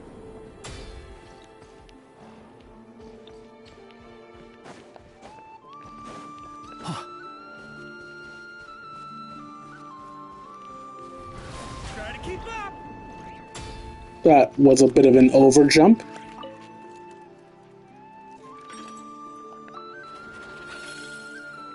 Milani? No. Wait, Hanya? Let's see. Your next opponent is... Linnea. We met her at the Beast Tamers tournaments. Sounds familiar. We met at the Beast Tamers tournament in Sumeru. She was the runner-up in the Nilotop Cup. Yeah! Paimon remembers now. She's been looking after our fungi friends this whole time. Who do you think she's gonna partner up with for the competition? Come on, let's go say hello. The fire tornado, I'm guessing. Or is she? There's the orange dot. She's down here by the board. Welcome, one and all. The round of 16 is about to begin. Our A contestants Sumpter for this Beast? match are the Traveler and his partner Aguara versus Linnea and her partner Fluffy the Flower King. Hey, Golden Comet and Silver Companion. Good to see you again. This'll be our first proper rematch since the Neela Paula Cup. I brought my old Sumpter Beast with me this time. Looks like you're partnering with a new companion too. Let's see who wins this time around. Unluckily for you, I am the protagonist. I'm not allowed to lose. I know this because of Ito. He beat me fair and square, and yet here I am. Anaya has full confidence in Fluffy the Flower King and favors direct fighting style as well. Fluffy the Flower King has high endurance, but will occasionally stop to rest. While it's resting, it becomes vulnerable and takes increased damage from all its attacks.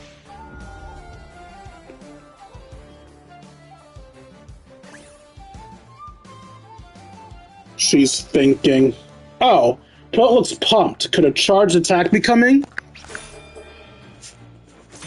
I didn't realize it would tell me what they're doing in the side there. If I had to do it based on their model. She took damage, now her hands are on her hip. Pun's gathering strength. Is a heavy strike coming? Like again, I guess. Alright, so I've been looking at their models, but I shouldn't have been looking at their models. I should have been looking to the left. She's thinking. Opponent appears to be thinking of a surprise attack. So defending.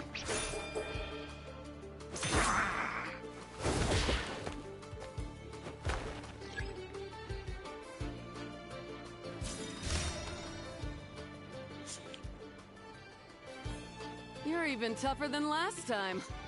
But you know what? Sumpter Beasts are renowned for their endurance. It's their refusal to give up that allows them to traverse huge rainforests and deserts, one step at a time. And when they charge full speed, they kick up enough dust to blot out the sky. Send 'em flying, Fluffy the Flower King! Watch out! So it's charging at us?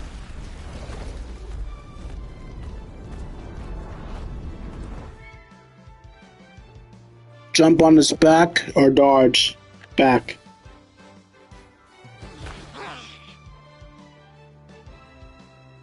What?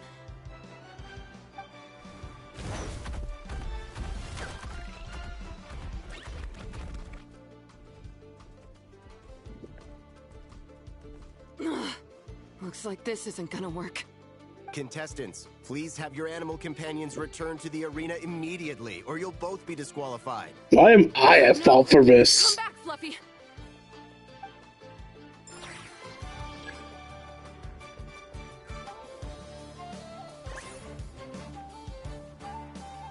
Rapid assault? Question mark.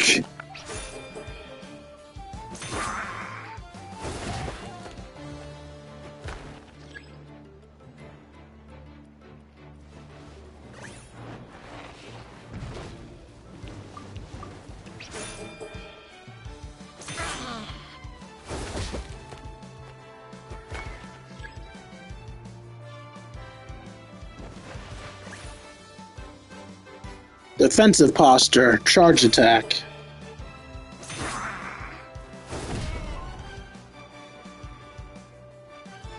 It's so much easier now that I realize that the hints aren't in their models. It's to the left.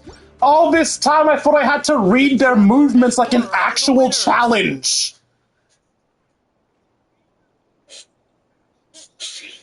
Oh, what a shame. You were so close. Even with the new partner, you're still as tough as they come. This was some bad luck running into you so early in the competition. Also, a friendly reminder for anyone who might think, you moron, it was right there. Why didn't you notice? I'm visually impaired. So if I focus on something, I can't see anything else. If I want to see the details of something, that takes up my entire vision. So when I was looking at Ito to try to read his mannerisms, I couldn't see the words from the other side of the screen. I did not know they existed. Well, since you defeated me, you better go all the way like in the Nilot Paula Cup. I can handle losing, but only to a champion. So you go show him who's boss.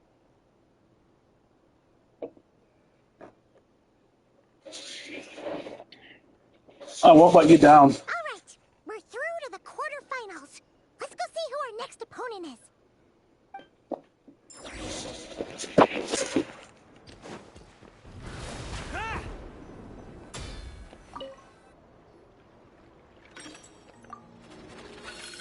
Now it's Mualani, I'm guessing? Yep, Mualani and Manala. Let Paimon take a look. Next up is... Mualani? Oh, so we have to fight that big Holosaur next? Oh, Aguara, we're counting on you. I mean, the battle's on land, so by default we have the advantage. How Mualani passed any rounds is beyond me. Don't worry, just do your best.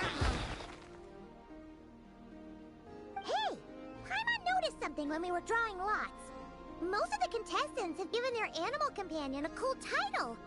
Shall we come up with one for Aguara too? The Bandana Bandit. Well, Aguara seems to like it. Awesome! Okay, let's head to the next match.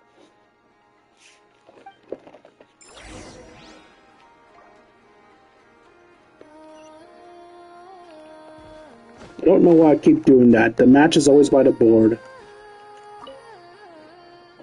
Are you ready to rumble? Ladies and gentlemen, it's time for the quarterfinals. After a fierce competition so far, we're left with the creme de la creme of the contestants. But who among them will advance to the semifinals? There's only one way to find out. Joining us to kick this round off, we have the Traveler and his partner, Aguara, versus Mualani and her partner, Mamala. Oh, they gave her water. Hey, Mamala. So she wasn't fighting on land. They gave them some water to use. That's the spirit! Now let's get out there and show these Nodcry folks what the people of the Springs are all about!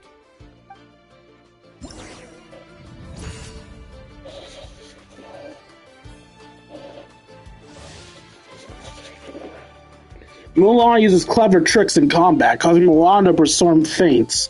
What you observe may be mixed for misdirection, so analyze them carefully before reacting. Or she seems to perform a certain move out of habit, just before executing a feint. So now I do have to look at Mualani's model as well. Alright, we have her thinking. Probably has to be setting up a surprise attack. Look closely how Mualani moves. Surprise attack is a quick attack, so defense.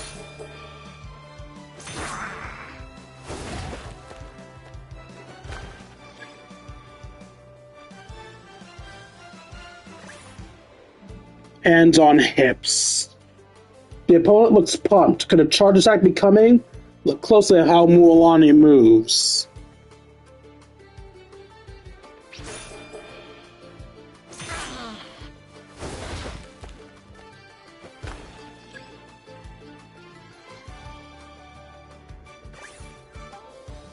Crossing arms.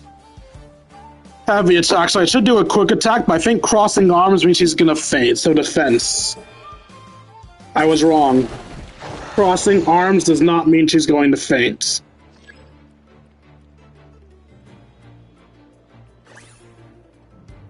Hand on head. Oh! The idea is that she's a bad liar, so she looks nervous whenever she's lying. Charge strike coming, defend.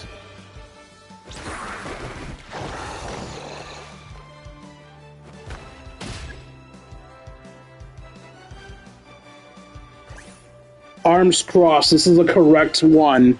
So quick attack to counteract the charge strike.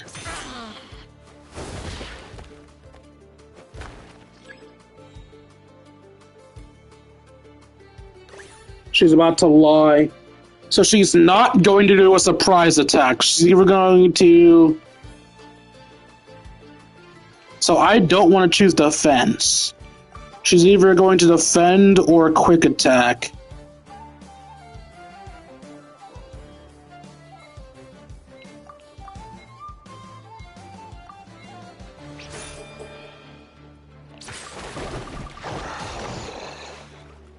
Okay, maybe I'm dumb. Arms crossed, that means she's going to be doing the thing honestly, charge attack.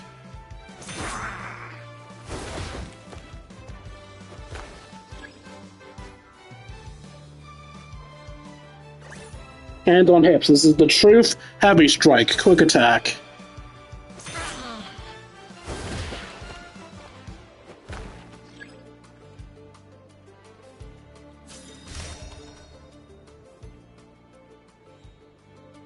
What a tough cookie!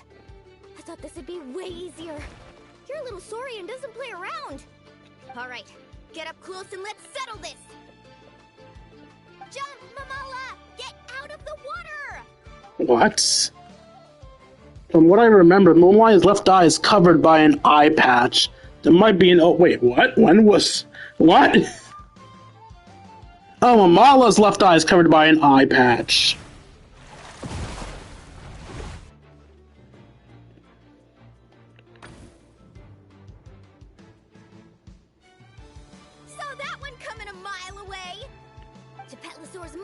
Advantage on land, but it's a different story in the water. Mamala, finish him off!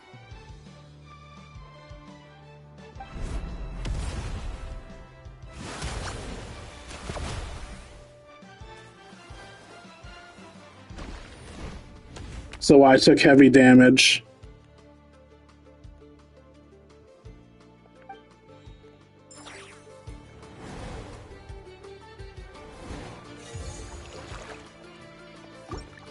Alright, let's try this again. Once again, I should be out of the mat tournament, but Thinking, so she's telling the truth. Surprise attacks to defend.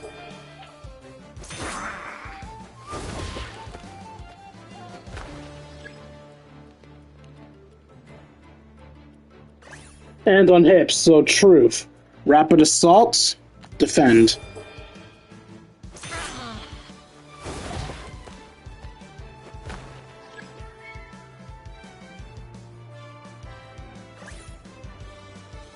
Charge strike, quick attack.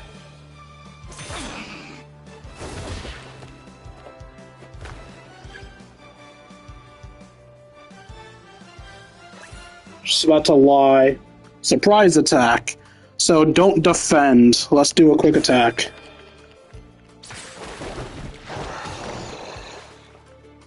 Still fucked up.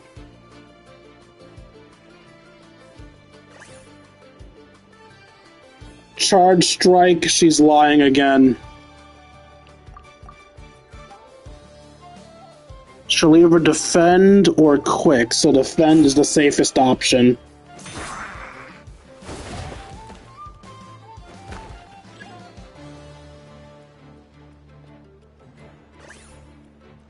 She's lying again. Heavy strike. So defend or quick.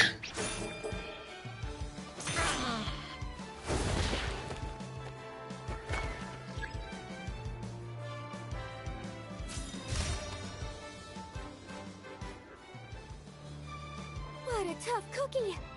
I thought this would be way easier. Your little Saurian doesn't play around. Alright, get up close and let's settle this! Jump, Mamala! Get out of the water! Ignore Dwayne's hint because he's a moron!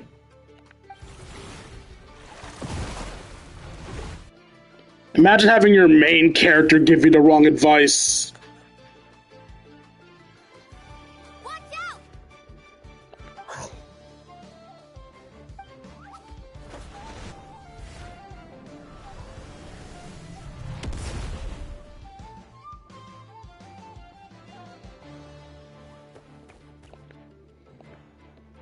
You took advantage of Mamala's blind spot. Not bad. Alright, because my right is her left. Fair enough. Telling the truth, defensive, so charge attack.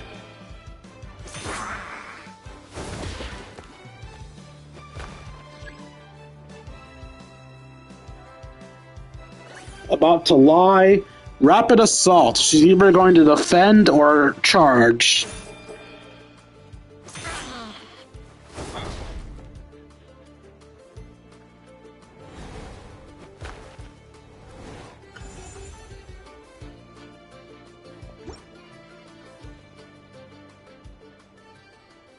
Mamala has lost the strength to fight on.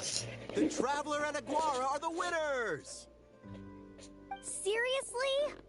There's no way I just lost. Technically, you won. I hand it to you, Aguara. You are seriously strong for your age. That was incredible.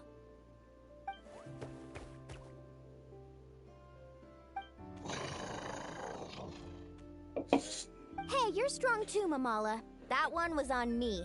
I made too many bad calls. I'm sorry. Keep it up, Aguara. I want to see you take down even more opponents. You were the best little Saurian out there today.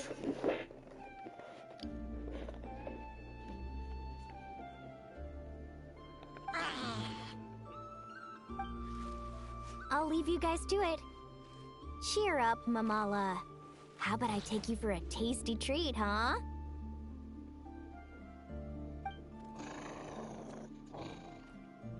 Wow!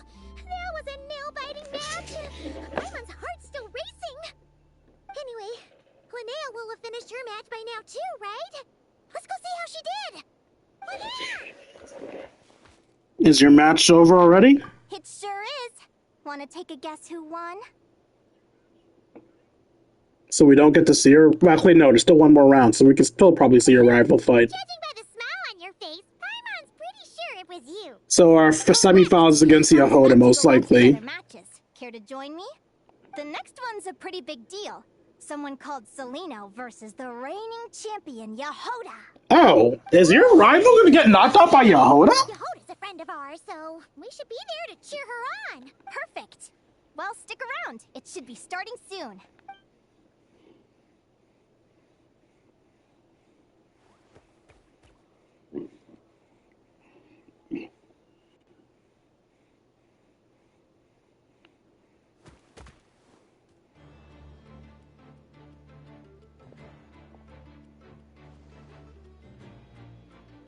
Well, this doesn't look like a fair fight. Celino's companion is a radiant blade horn? Those things are extremely hostile. How did you manage to tame it? Technically speaking, radiant blade horns are classed as monsters. But they are beasts of the wild, and they're not exactly uncommon. It's not against the rules, but still, it's gonna be a really hard one to beat. Go for it, Yahoda! You got this!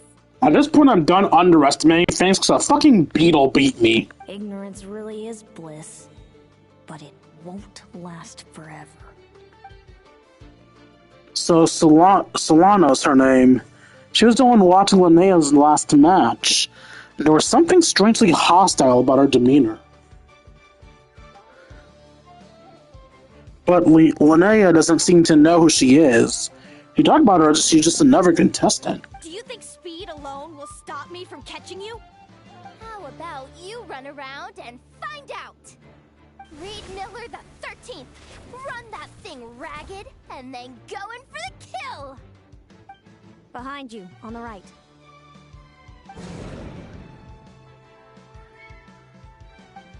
Reed! Her reaction time is incredible. It's almost as if she can read her opponent's mind. No. Dodge left, Lumi! Thanks, that means a lot. Yeah, I think we performed pretty well out there. Not just Lumi, I was really in the zone today. I don't know how to explain it, but sometimes it feels like I can predict my opponent's next move. I know exactly what to do before I've even had the time to think.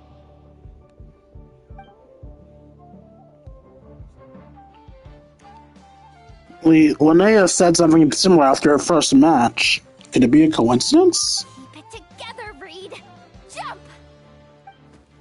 He's trying to jump on your back, Hemus. Don't give him the chance.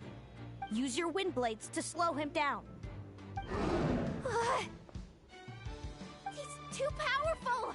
We've gotta go for a knockout blow! Charge your lightning, Reed! Then blast him with all you've got! Deflect it back, Hemus. How the fuck is it gonna do that?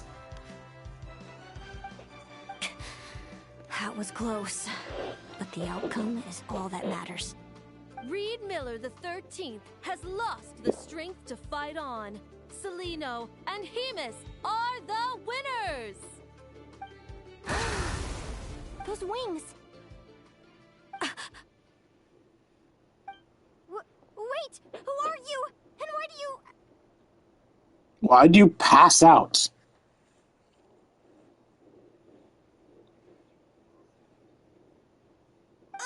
Why you have the same...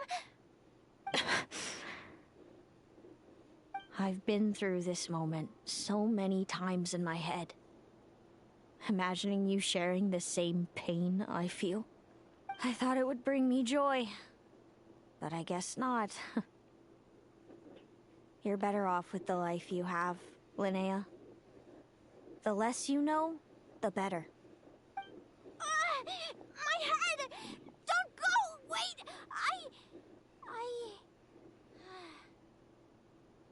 Is she reading her mind? Linnea! Oh, what happened? Why did Linnea faint? Oh, we gotta find her somewhere to lie down. Quick, hurry! I mean, technically, she already has somewhere to lie down. The ground. Oh, go get Lauma! She's breathing normally. No obstruction of the airways. She just needs a little peace and quiet. Oh, that's a relief. Thanks, Lauma. My pleasure. If she has any more trouble, just let me know. Will do.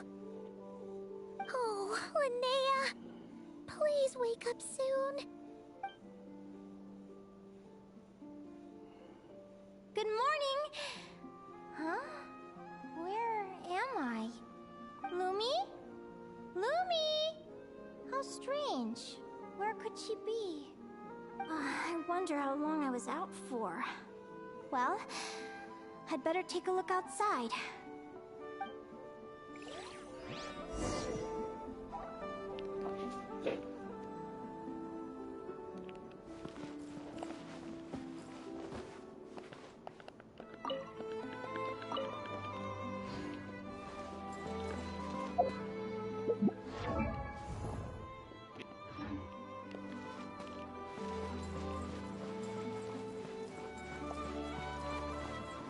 Treasure chest. Treasure chest! Yeah. Yeah! I can't reach the treasure chest.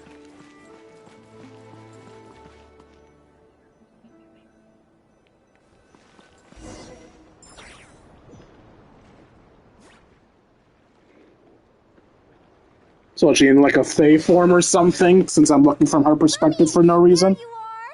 I've been looking all over for you. Come on, say something. Why do you look so anxious? Looks like our contestants and their partners are in position. On the one side, we have Linnea and her partner Lumi, and on the other side, we have Celino and her partner Hamus. Are we in the episode? Let us know. We have to play as Linnea? Wait,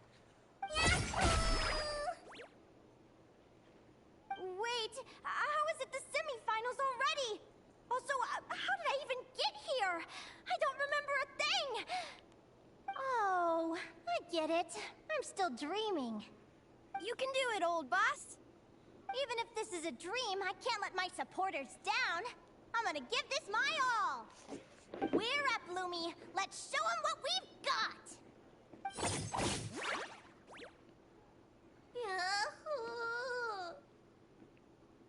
What a spectacular duel!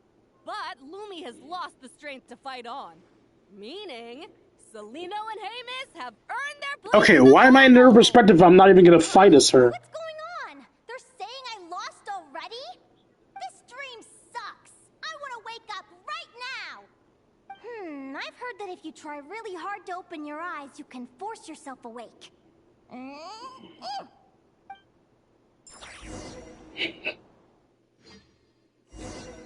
In my case, it's I close my eyes for 3 seconds and then open them to wake up.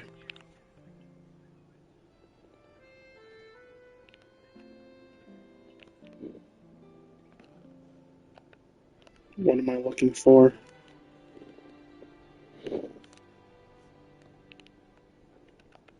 Guess not. Huh? Is Dream me writing a diary?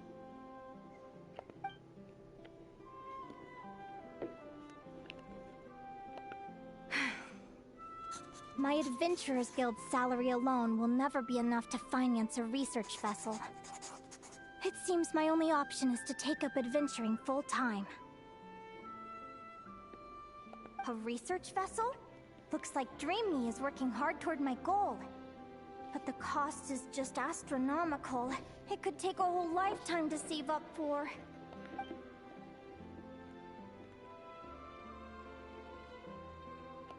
Day 1. Got beaten up by monsters.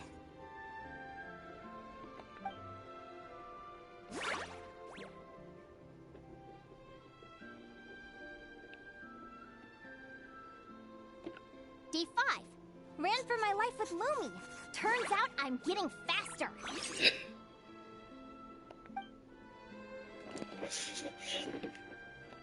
Day 20. Asked a merchant about prices. Ships cost a fortune. But I can worry about that later. Right now, it's time for a proper meal. I'm starving.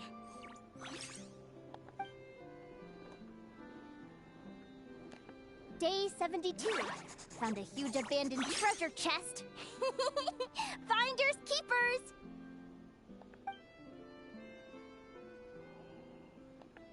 Happy adventure anniversary to me! 1 year in. And still nowhere near rich enough to afford a ship.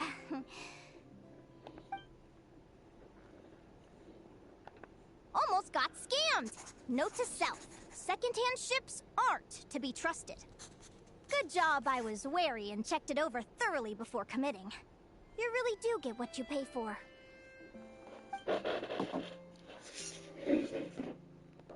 Finally beat that pesky thing. Hoping the materials I gathered recently will fetch a good price. The diary ends here. Hold on. Is this... a deed for the purchase of a large ship? And I've signed it! Could it be?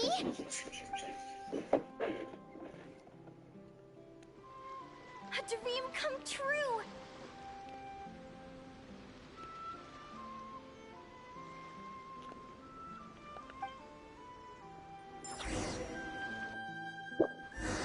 The Golden Beagle! What a wonderful dream! The ship gently swaying as it carries me to a faraway land. Oh, what a feeling!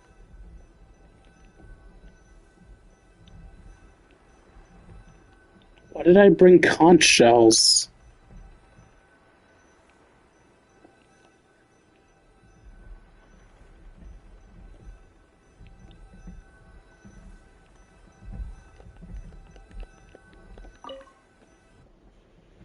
Let me check the chart.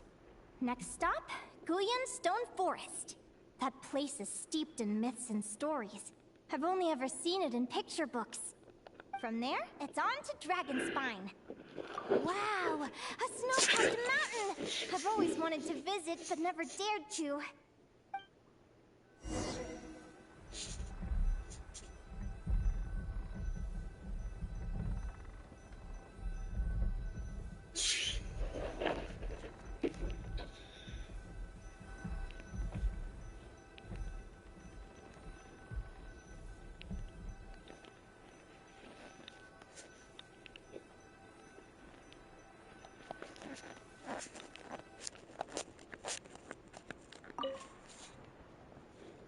What's this?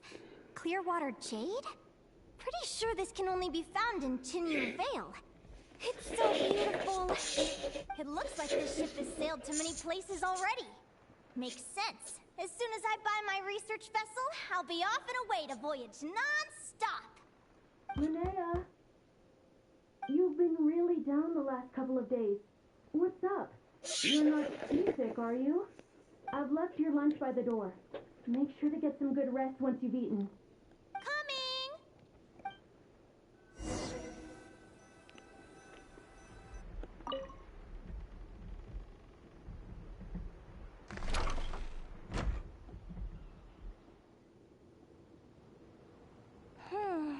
Where am I now?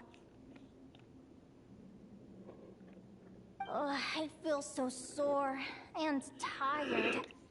Wait, but I thought I was dreaming. Why do I feel like this? Is this some sort of lucid dream? Oh, whatever. I'd better take a look outside.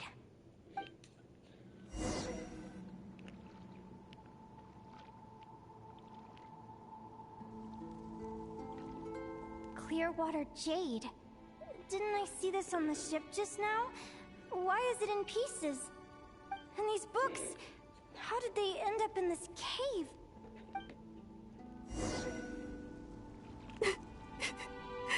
How could this happen?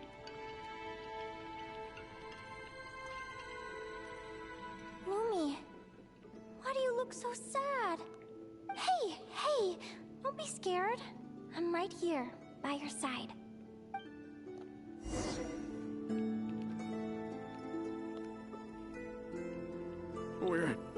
We're never getting back, are we? We're done for. It's all over.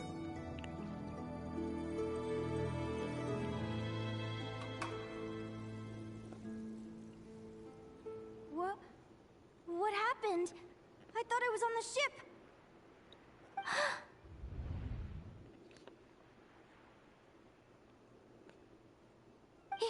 Is this the Golden Beagle?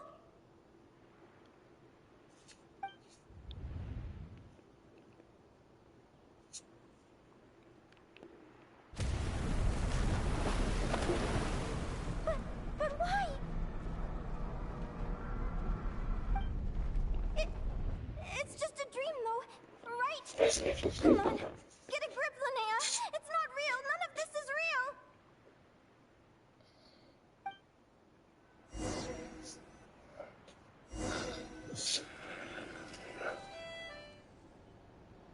It's been many long years since the Golden Beagle sank. The diary again. How long is this terrible dream going to last?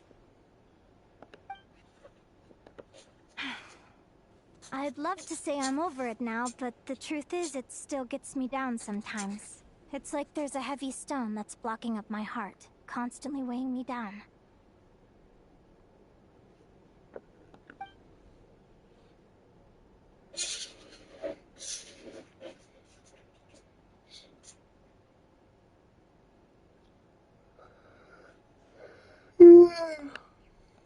Maybe a walk in the courtyard will take my mind off things.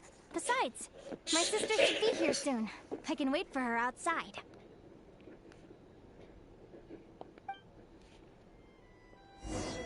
Sister? Who am I talking about? So many dreams, one after the other. My brain can barely process it all.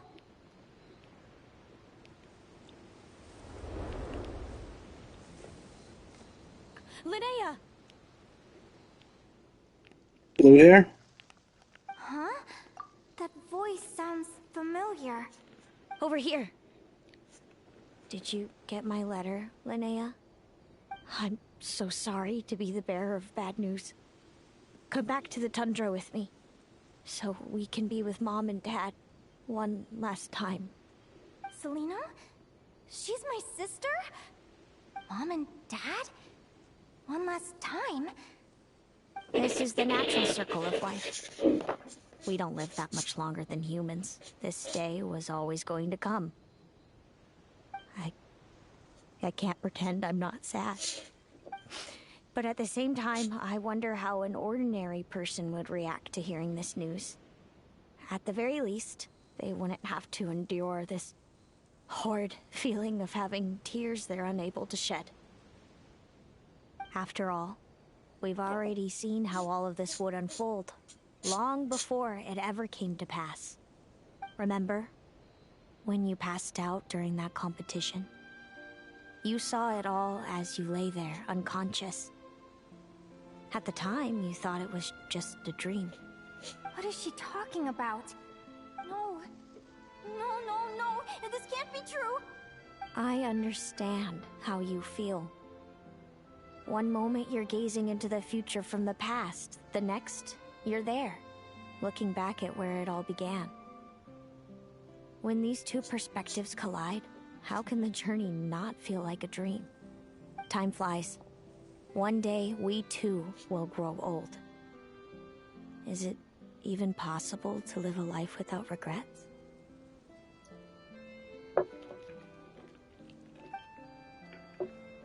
A long time ago, my friends and I talked about our dreams. Mine was to buy a research vessel and explore the mysteries of the world. Then, when too old for a life of adventure, I'd combine everything I'd learned into an illustrated atlas of nature. My entire life is recorded in these pages. Maybe one day, a long time from now, someone will open them and see that there are sections on the formation and evolution of certain creatures and environments that remain blank. Whoever you are, I entrust the task of filling those blank pages to you. The end of my time grows near, and I can no longer travel very far. Maybe.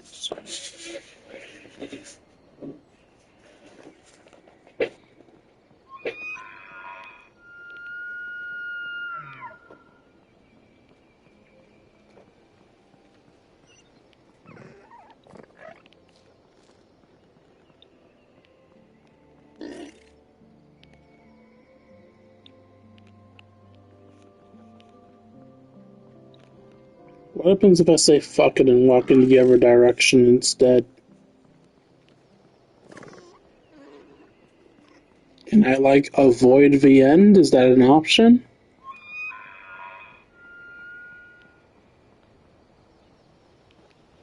No, there's a wall stopping me. I thought there might have been alternate dialogue for trying to avoid the end, but no, of course not. There are no options in life. Just the inevitable death of everything, I guess.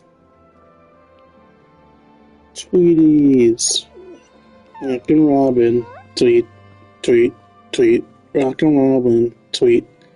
Tweedly deet.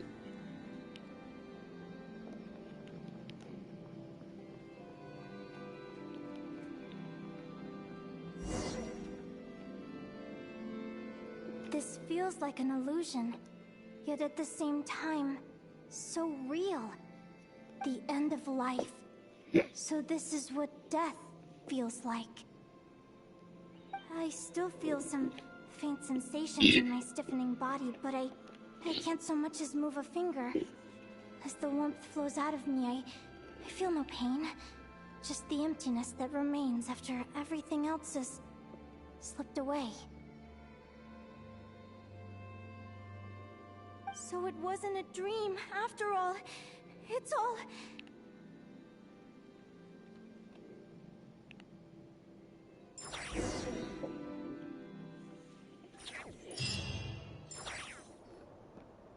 Linnea, you're awake! Oh, you were out for a long time. You must be starving. Do you want something to eat?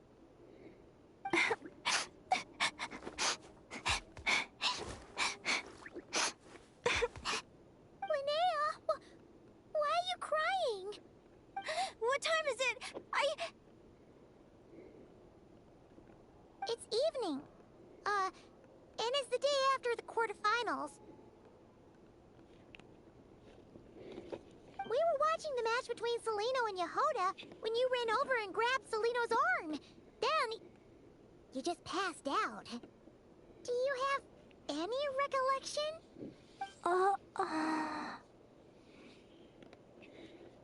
Did you have a nightmare? So many things came flooding into my head, one after another. The end of the competition, things from my future. Even the very end of my life. When I finally had to bid farewell to the world. Some moments were joyful, others painful. All of it felt so real. I don't know how to describe it, but it was terrifying. I imagine it would be. After one of her matches, Linnea mentioned how mysterious intuition that helps her predict her opponent's moves. Solano seemed to display a similar ability during her match with Yehoda. Could this have something to do with Linnea's dream? Perhaps Solano knows more. Should we ask her? Good point. You passed out right after grabbing her. Plus, she said a load of cryptic-sounding stuff. She has to know something about what's going on. Still, is it really a good idea to go looking for her? What if the same thing happens again? Yeah, it could trigger more of those weird dreams. Do you remember when we were at Speranza and I told you guys about my childhood? Well, there were a few details I left out. I wasn't a very cheerful kid, nor was I all that brave. Before I told my human parents about being a fae, I spent so many sleepless nights tossing and turning. I knew what might happen once I told them. I desperately hoped they'd say, Linnea, even if you aren't our child, we still love you. But I knew that was impossible. Their own human child was out there somewhere, as were my fae parents. Our family was a lie. And all lies unravel with time. So, even though I was terrified, and even though I knew I might end up an unwanted child, I eventually mustered the courage to tell them. I did what I thought was right. I knew things might not turn out how I hoped, but I wasn't going back on my decision. The same applies this time. I have to see Celino. Oh, Linnea. I'm now realizing that I have no idea where she is. Oh, don't tell me I have to wait until the next round of the competition. Huh? Aguara, do you know where Celino is? I think he wants us to follow. Do you remember Celino's scent? That's amazing! You're the best, Aggie! Don't give my buddy a nickname without my permission. Alright, I think I'm about ready to do this. No use delaying it any longer. Let's go!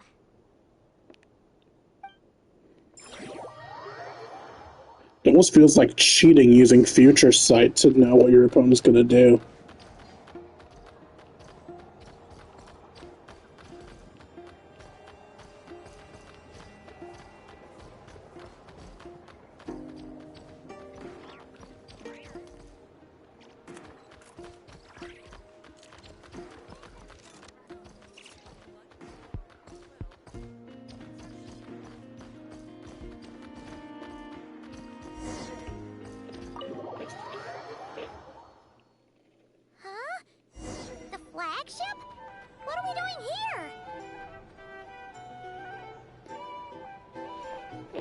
What's it look like we're doing? We're getting crunk! Hi, Mualani. I'll do the actual quest later. Mualani, give me a cutscene. People seem to really dig the drinks here. I wonder if I should take some back for Granny Seat Lolly. Her cutscene was far less interesting than Ito's. Speaking of, Ito doesn't seem to be here today. I guess he has the day off?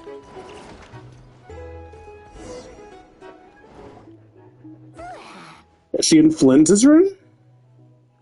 After all that, Seleno's staying in the room right next to ours? No wonder Guar could pick up her scent. Is anyone there? You're sure this is the right room?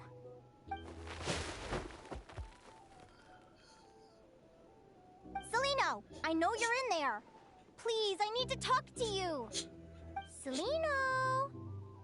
I'm not here. R2? Am not. Quit bothering me. Not a chance. If you don't open the door, I'll be waiting right here outside until you change your mind. I have so many questions to ask you. Can you at least answer this one? Who are you to me? Are you my sister? Open the door! All right. Stop yelling. Come in. That wasn't so hard now, was it? Take a seat. Just to be clear, I wasn't expecting visitors, so I can't offer you much in the way of comfort. Curiosity is a dangerous trait, Linnea. You're gonna regret coming here. Don't say I didn't warn you. You sure about that? Because if I hadn't come here, I'd be regretting it already. Will you please answer me now? Why do we have the same wings on our heads? Why did I pass out when I touched you? And why did I see all those... Visions of your future? So, it wasn't a dream after all. Of course not. Linnea, you're an avid student of the natural world. Surely you're aware of the 6 most common types of Fae? The Vila, Domovoy, Leshy, Volkodlok, Snegovic, and Jack Frosts. Right. Well, there are many less common varieties too. The legendary Lantern Fae, the Sirens with their lilting songs, and us, the Augury Birds. We foretell both disaster and delight, gazing upon the past dawn and future night. Others fear and revere our might, while we alone detest our plight. I've never heard of an augury bird before, or the poem you just recited. That's hardly a surprise. You can count the number of augury birds alive today on one hand. The fuck? The hell happened to y'all? You and me. So it's true then. We really are family. Family.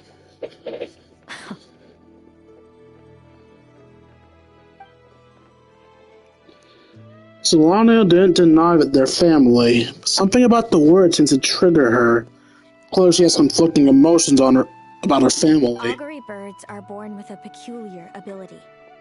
We can see crossroads in the flow of fate. Immutable future events that all paths will lead to. Are you talking about prophecies? We met other people with the ability to see the future. Doesn't surprise me. Humanity has many ways of observing fate.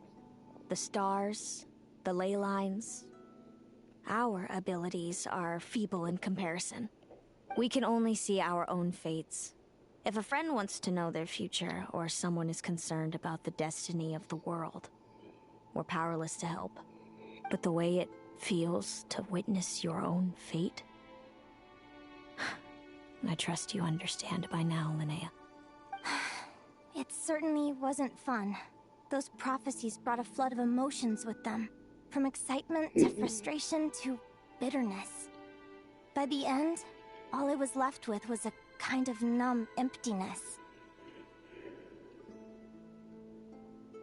I had a goal in life, and before I even had the chance to start fighting for it, I saw how it would end. It's like someone spoiled the ending of a story I was really enjoying. Wait till you've tried to defy fate and found how powerless you are to change it. That's when the real suffering begins.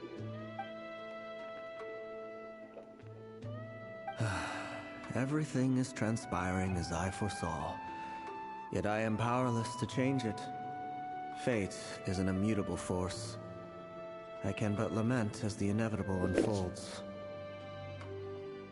I do wonder whether giving a man the power to see the future is nothing more for him than slowly crush his spirit. The visionary Rodolfner once said something similar. If fate was easier to change, seeing the future would be a huge blessing. It would be a power decided by all.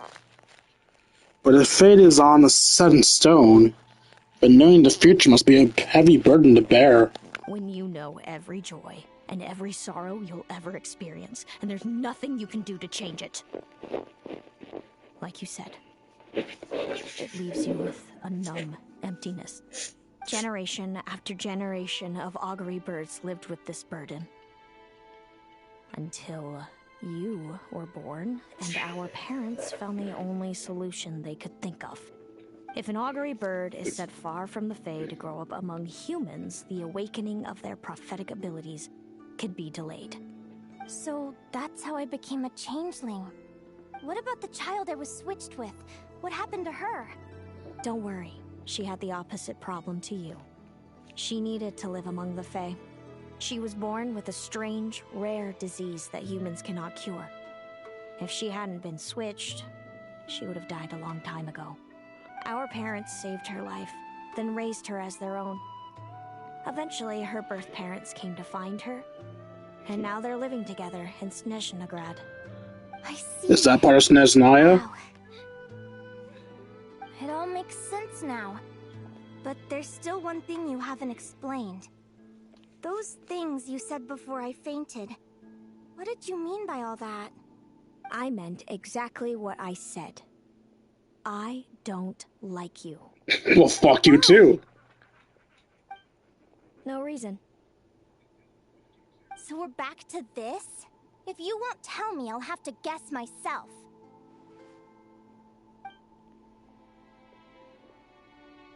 Celino,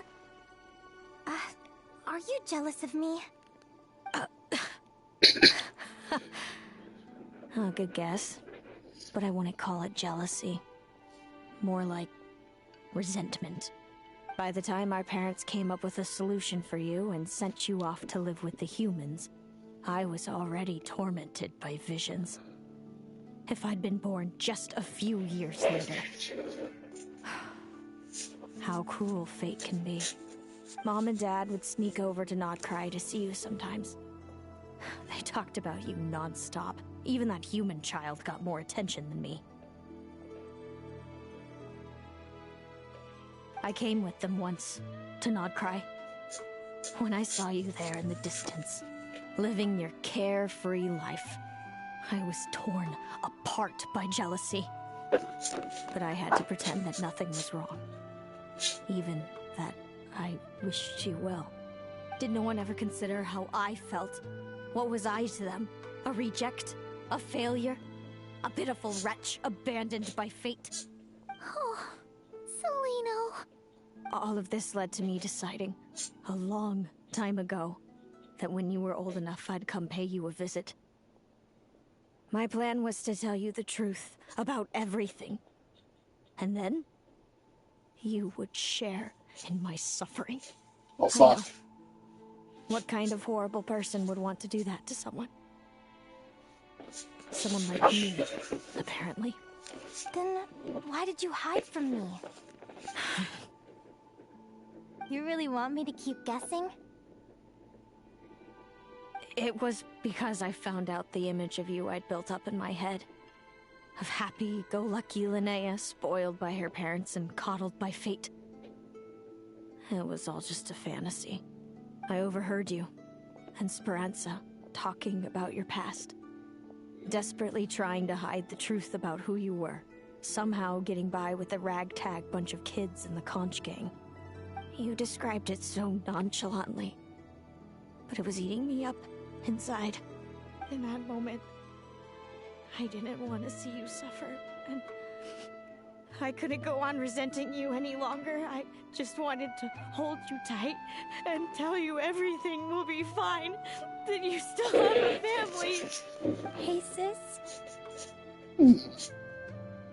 You're really not cut out to be a villain. So much for making me suffer, huh?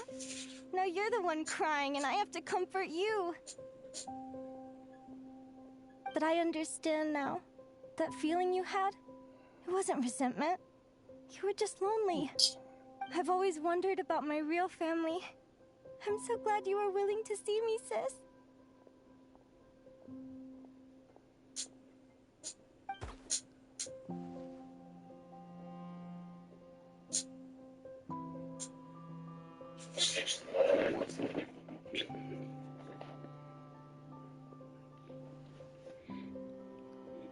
Thank you. All of you. This is not how I expected this to go. Don't mention it. Paimon thinks it's always best to get everything off your chest. That way, everyone can go back to being happy. You're right, Paimon. I haven't been this happy in a long time. Hey, Celino.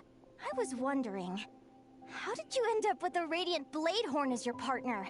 All the ones I've seen in the wild have been hyper-aggressive. They certainly wouldn't let me get close enough to touch them. We met that time when Mom and Dad brought me to see you in Nodcry. Hemus was still a baby then. Must have gotten separated from his parents. I ended up looking after him for a while. I suppose our friendship was preordained. Just like my upcoming victory in this competition. An immutable crossroads in the flow of fate. So this is leading towards me beating her and proving that fate can change. Immutable? You're welcome to try to fight it, if you want. Prepare to experience just how cruel fate can be. Leave this competition and fly somewhere far away. I promise you, something will happen to force you right back here. I actually want to see that happen. If you prefer, you could go all out and try to beat me. But I have both luck and superior strength on my side. It's a goal few will never overcome. The prophecies we see are the meeting points of every possible path. There are many possible roads into the future. But they all lead to the same destiny. What if I just fucking stabbed her right now? Just killed her.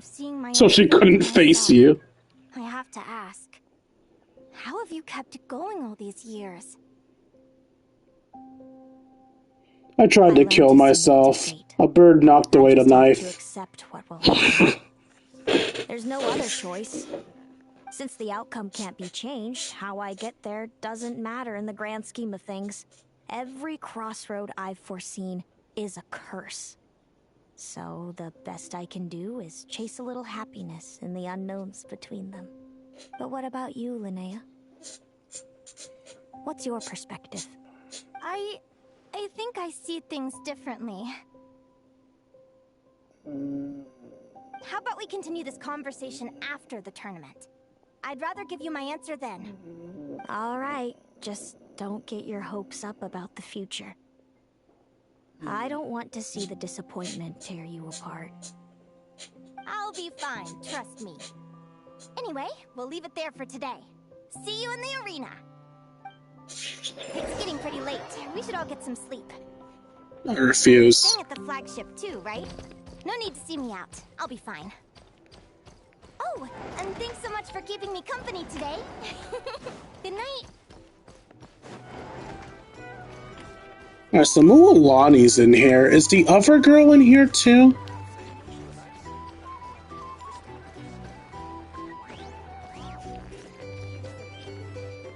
Can't live life without a little spice.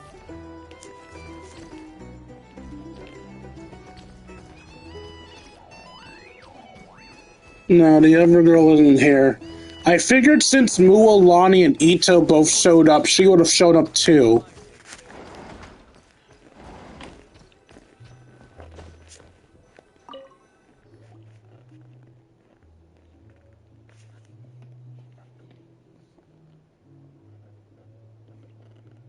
Traveler, are you awake? I am now. Oh, neither can Paimon. Linnea and Celino aren't the only ones with a big day tomorrow. You've got your semi-final match, too. We have no idea who your opponent could be. That's alright, they're an NPC, they don't matter. I'm a little nervous. Since we're both struggling to sleep, you want to head out for a stroll? We could go grab something yummy, then take a guara to check out the arena.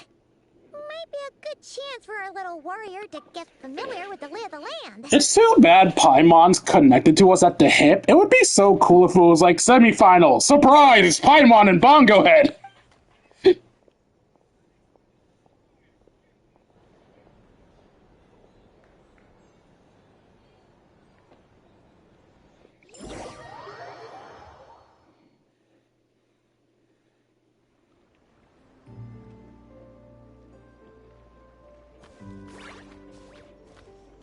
Listen up, Lumi. I've seen Celino's Radiant Blade Horn in action, and it isn't just strong, it's fast, too. Her best way to exploit both of these traits will be to make her Radiant Blade Horn charge you. You'll have to find a way to dodge the attacks, then pick the right moment to counterattack. Linnea!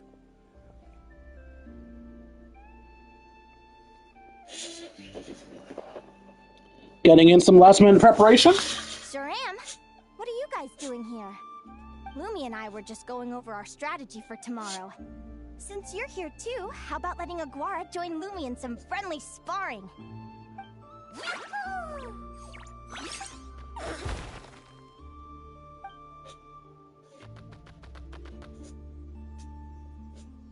Lure the enemy in and wait for an opening to strike. Yeah, looks like that's my best shot at victory. But Hemus is so powerful. Even if we do find an opening, I'm not sure Lumi's even strong enough to make it count. I need a better plan. Doesn't mean I'm willing to go down without a fight. Fate is such a mysterious idea. Despite having it explained to me and having seen it with my own eyes, I still find it hard to wrap my head around it. What does fate mean to you? Hmm? You're in a philosophical mood, huh? Well, I don't know if I'm the best person to ask. I've only just learned who I really am. I need some time to think. Besides, I'm an advisor, remember? It wouldn't be very professional for me to start spouting best guesses and speculation. What if I led you in the wrong direction? Relax. I'm just curious to hear your opinion. Alright, well, I think that knowing the future is a pretty lousy deal. But then, life's full of lousy situations.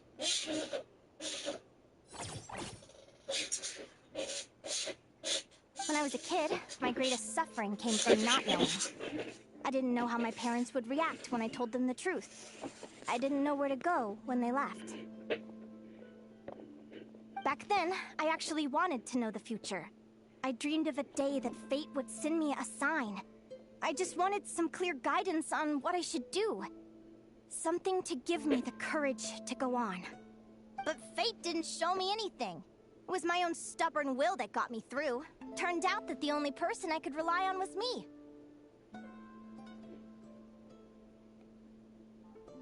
I've always known what it's like to be terrified of the unknown. And now I'm learning that knowing for sure isn't all it's cracked up to be either. What's the big deal? The world hasn't ended and I haven't changed. What do I have to fear?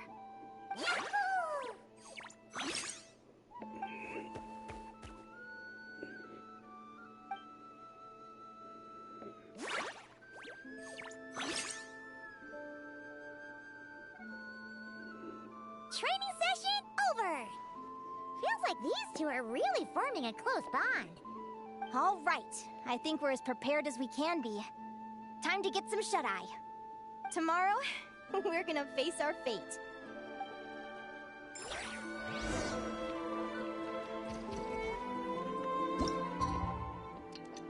Let's do the time up again.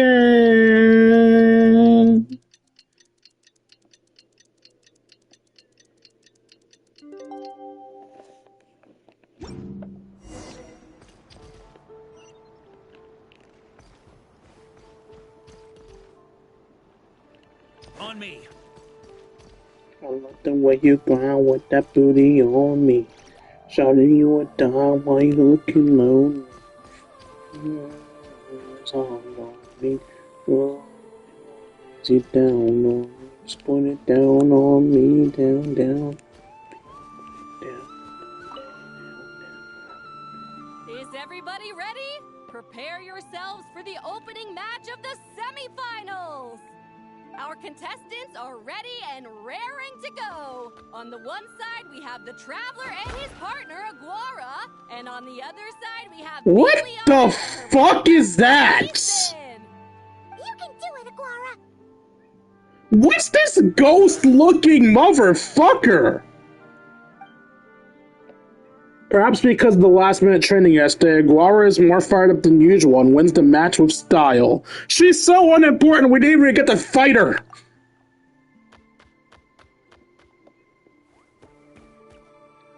We have a winner! Everyone, please take a short break. The second semifinal will begin shortly. Great job, Aguara! Hey, Traveler, Linnea and Selena were up next. Come on, let's cheer them on!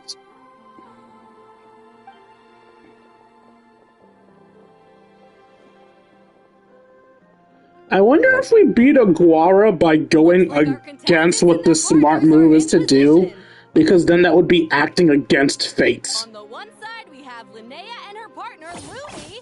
And on the other side, we have Selena and her partner, Hamus. Buckle up, folks. The semifinals are about to begin. So do I play as Lumi? Sorry, Linnea. You can do it, old boss! Go get him, Linnea!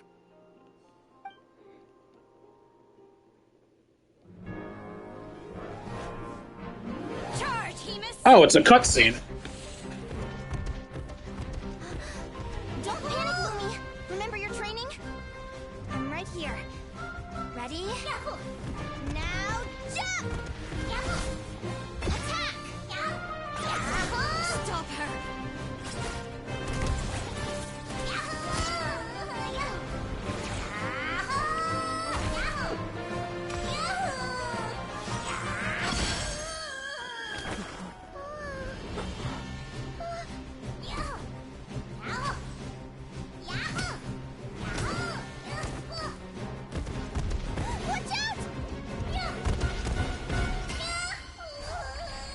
This is the will of fate. It was over before it began. Yo, it lost its pom-poms! Boxing gloves? Whatever the fuck those things were.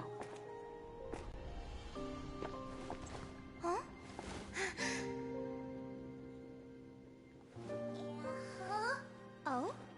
You wanna come with me? Let's go then. The wide world awaits.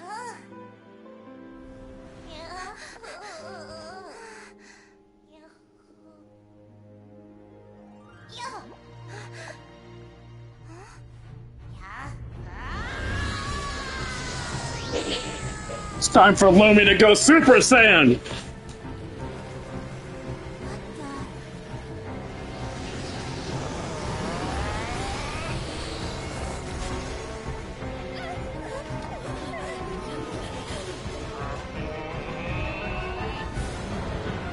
Lumi says, fuck your fate!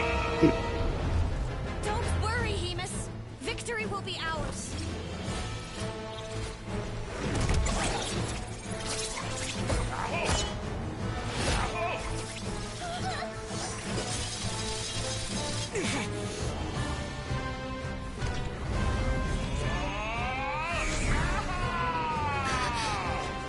Wait, it's aiming for her?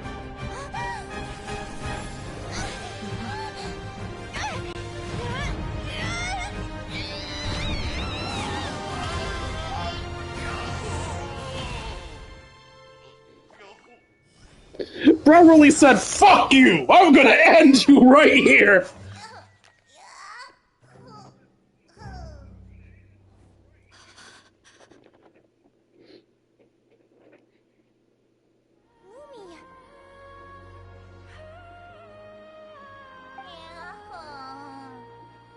You were amazing! I didn't know you could grow that big! Next time, try not to kill my sister, though. You know, you look a little different after absorbing all that Geo. Wait a sec! Could that be it? Oh, Linnea! Are you guys alright? Traveler! Paimon, come quick! We're already here. Different from other Jack Frost! After all the theories I've looked into, it turns out there was one possibility that never even Did your dumbass never realize a Geo creature? different at all. What if it's all a consequence of her diet? Surely ingesting large amounts of rare ore could explain the development of her Geo features. I mean, just look at fiships.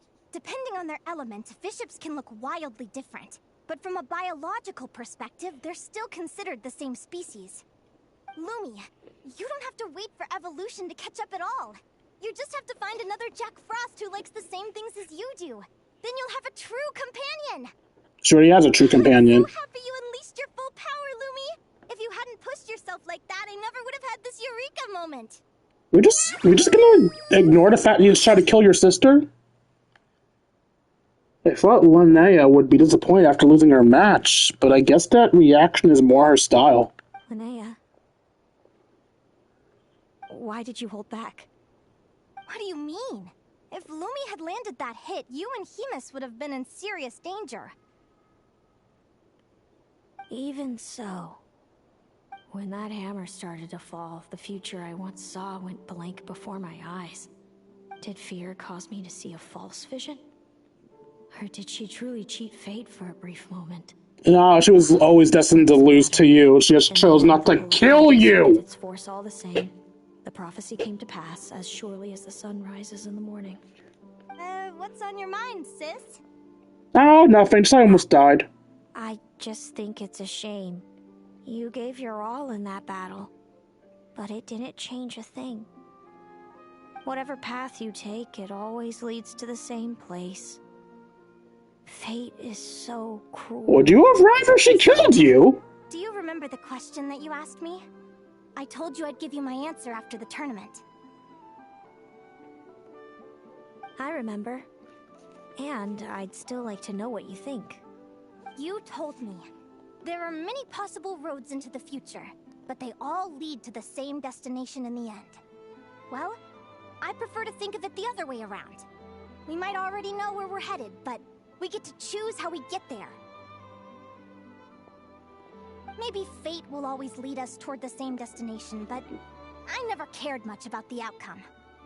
I just want to walk my own path. So, even if I was destined to lose to you, there was no way I wasn't gonna give it everything I had. And even if my ship ends up at the bottom of the ocean, I'm not gonna let that stop me from sailing it to every corner of the world first. If all people care about are outcomes, then why doesn't everyone give up on happiness and love? After all, the certainty of death is the one thing that every person knows about their fate. But my feelings, my thoughts, everything I've seen, all that exists beyond the reach of fate, they belong to me, and no one else controls them. Lumi, sounds like you agree, right? Linnea. Ignorance really is bliss. Even when we're scared and uncertain, it's important to face the truth head on. I zoned out. What mystical, magical bullshit did she spout? Because if I hadn't come here, I'd be regretting it already. Oh wait, I can just do this, this.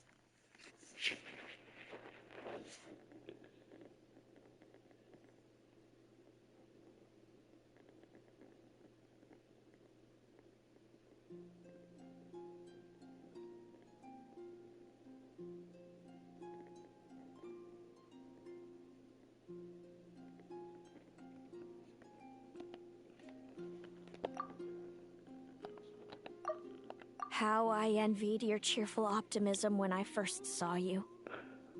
I thought your happiness was all thanks to your obliviousness to fate. Yet now you've witnessed your fate and experienced failure. And still you haven't let it drag you down. Perhaps I was wrong from the start. The difference between us was never about knowledge of our destinies, it's about having the courage to accept it. Celino, you okay? You're looking pretty zoned out. Actually, I was just thinking, I'm happy for you. I claimed the victory promised to me by fate, and you found your answer. A truth that transcends fate itself. Sounds like I got the sweeter deal overall. But hey, mine and Lumi's journey isn't over yet. So enjoy your victory, Celino. But don't get complacent. Otherwise, my partner here might just take it back from you one day. You better watch out.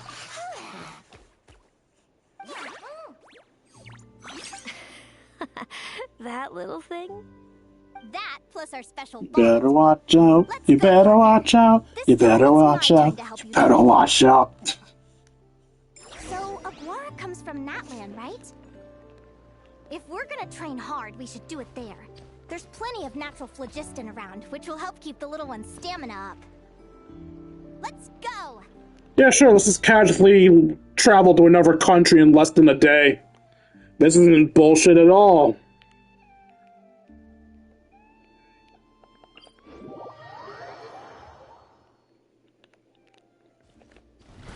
Try to keep up! I wanna fly high so I can reach the highs of all of the heavens. Somebody will be waiting for me, so I've gotta fly higher, gotta keep going. Everything is so good. Challenge for me. Give me a moment to set up the tent. I bought this one the last time I was here. Stuff for me. I'll lend you a hand.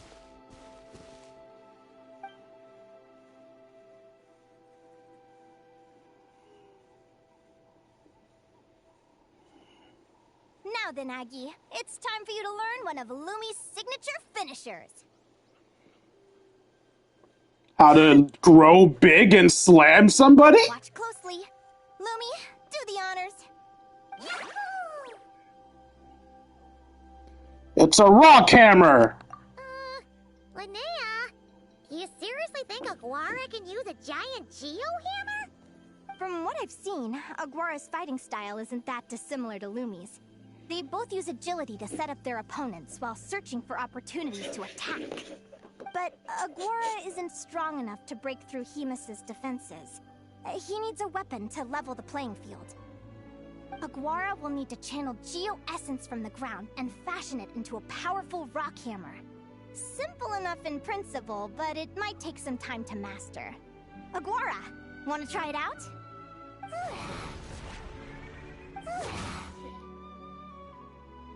Don't worry. It's normal to fail on the first try. Just gotta keep trying. You'll get the hang of it. Lumi, it's up to you to show Aguara how it's done.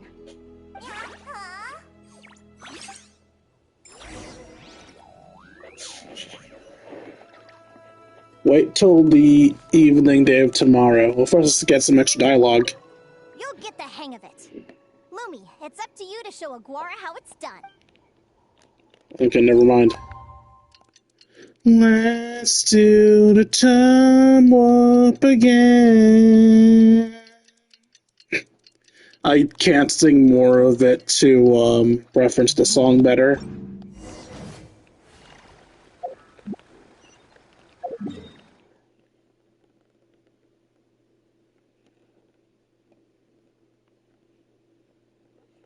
Where is the mission? I can't see the mission marker. Okay, this is Nod Cry, so it should be around here, yeah? Yeah, no, I don't see the gold. Weapons need regular maintenance. Oh. Take good care of them, and they'll take care of you when it matters most. Feels like I blinked and 2 whole days went by. I've heard it said that people can find their fates by studying the stars. I guess that means that fate's been looking down on us this whole time, huh? I could really do with some sleep. Good night, you guys.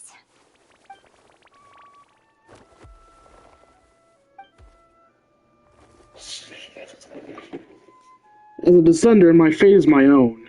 I don't know what it's like to have my destiny anchored in place. The rules of this world surely exist for a good reason, and the same must go for fate.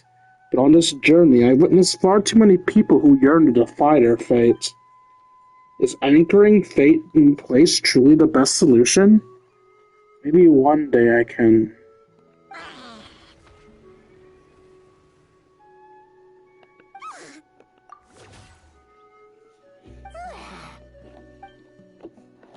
Kangaskhan! My goats!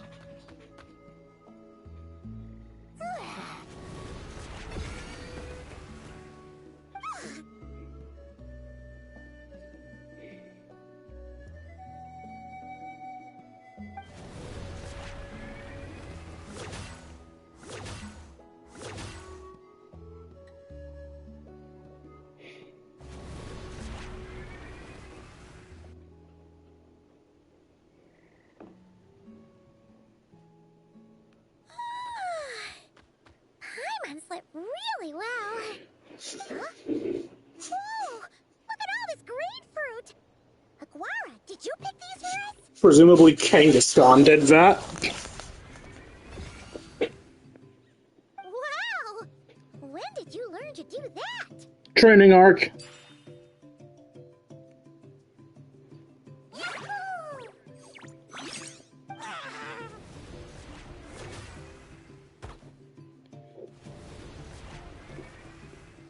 Are you saying you had help from another Saurian? Who could that be?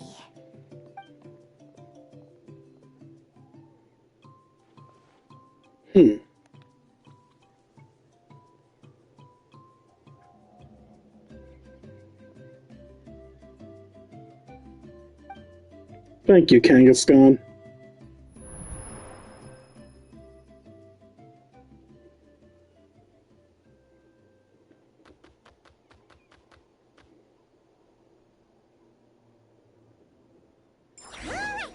Now that Aguara's mastered Lumi's secret weapon, it's time to head back to Notcry.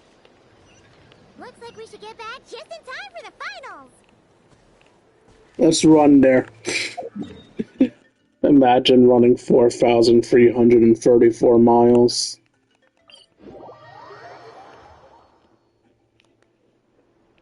On me. Try to keep up.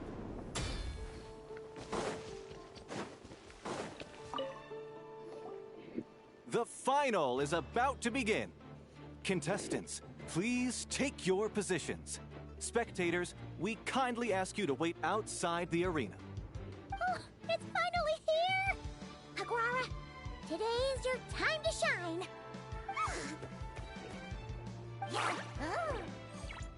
It's all up to you now, partner.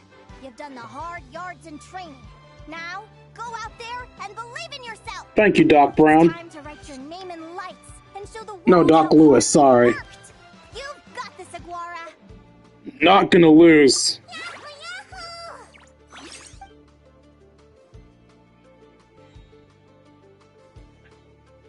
Ladies and gentlemen, the wait is finally over. It's time for the Spirit Envoy Championship Final. You'll be very familiar with our contestants by now. Selino and her partner, the Radiant Bladehorn Heyman, who seized their place in the final after a hard-won victory in the last round. Then we have the Traveler and Aguara. This little Tepetlasaur might not look like the most ferocious beast, but this duo have fought courageously to reach the final stage. who will be crowned champions today? In a few short moments, we will find out. Back from training camp? Then let's do this. Show me what you've got. You've got this, Aguara. Don't be nervous.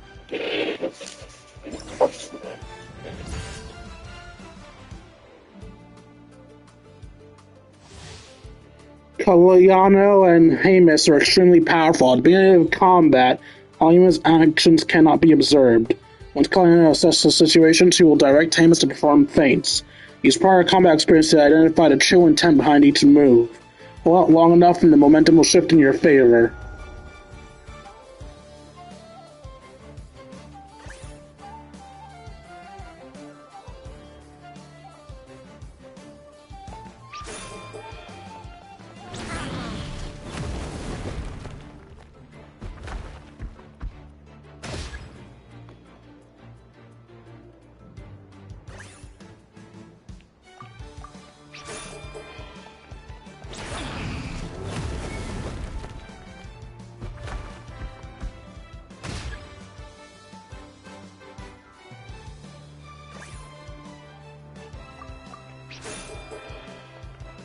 I thought she was gonna defend there!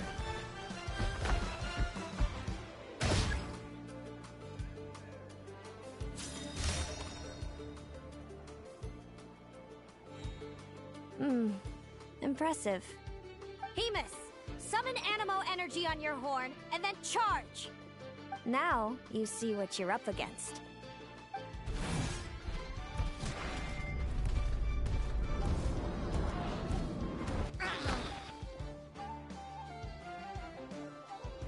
Fuck no, I'm not horning versus horning him, are you crazy? Hiding underground, are we? Keep charging, Hamus! Jolt him out of the hole! How the fuck are you gonna do that?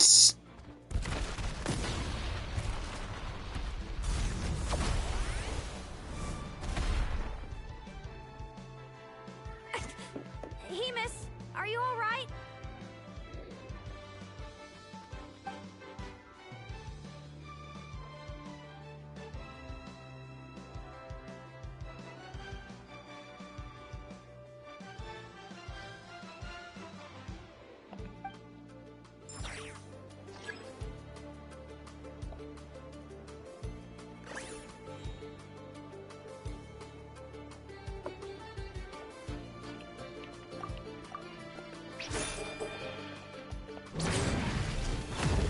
There are hand on her hips, her feints?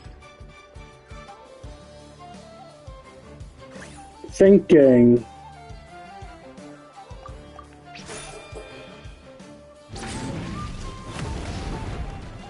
Are all of her actions feints?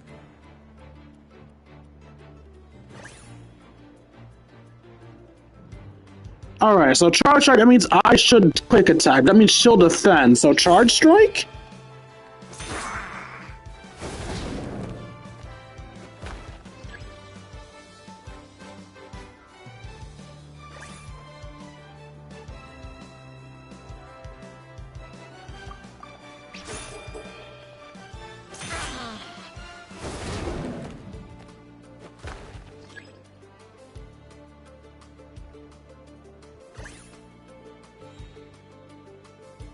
Defense, so I should charge, so quick attack.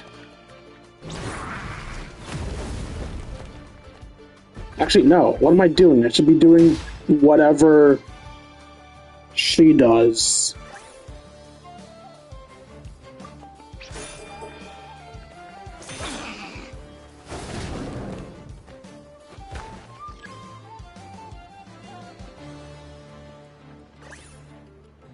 What?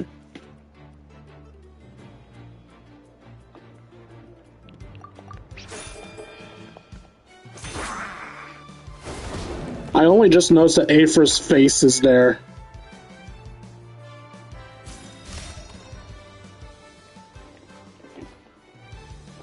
Now, Hamus, trample him! March to victory and leave nothing standing!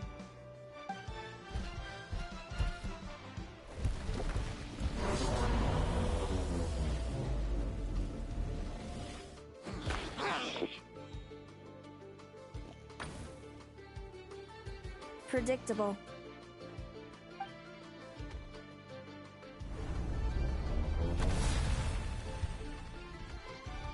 So attacking the belly was wrong? Right in the belly! But it didn't seem to do anything. It was the obvious move. Hemus was well prepared for an attack like that. How the fuck do you train your stomach? Did I lose?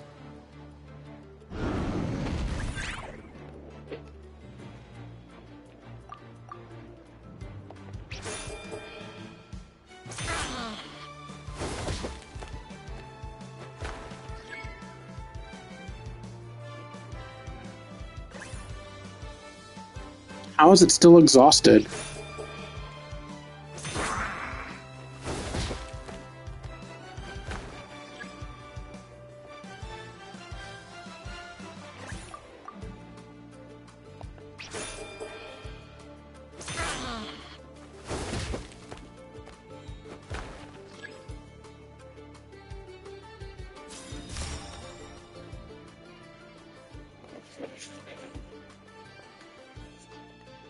Amos seems to be running out of steam, but Aguara's already panting too.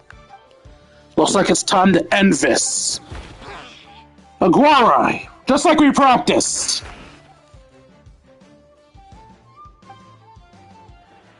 Come on, time to put that training into practice.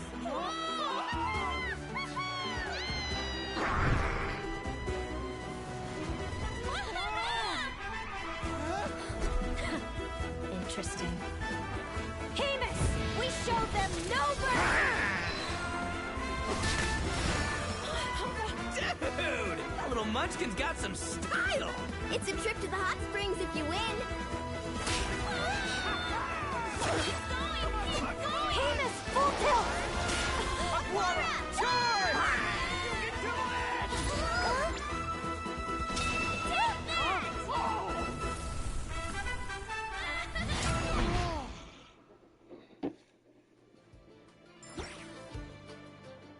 Hemus has lost the strength to fight on. It's all over, folks.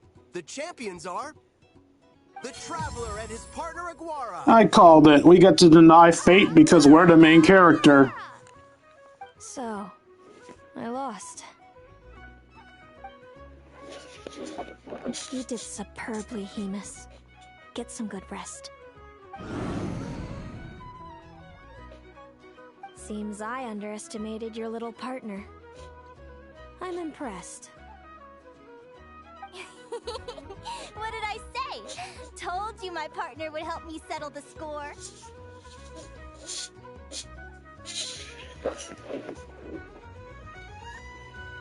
It was all thanks to Lumi's secret weapon.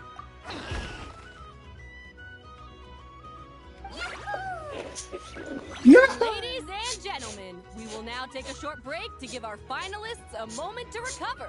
But don't go too far, because we'll be back very soon for the award ceremony.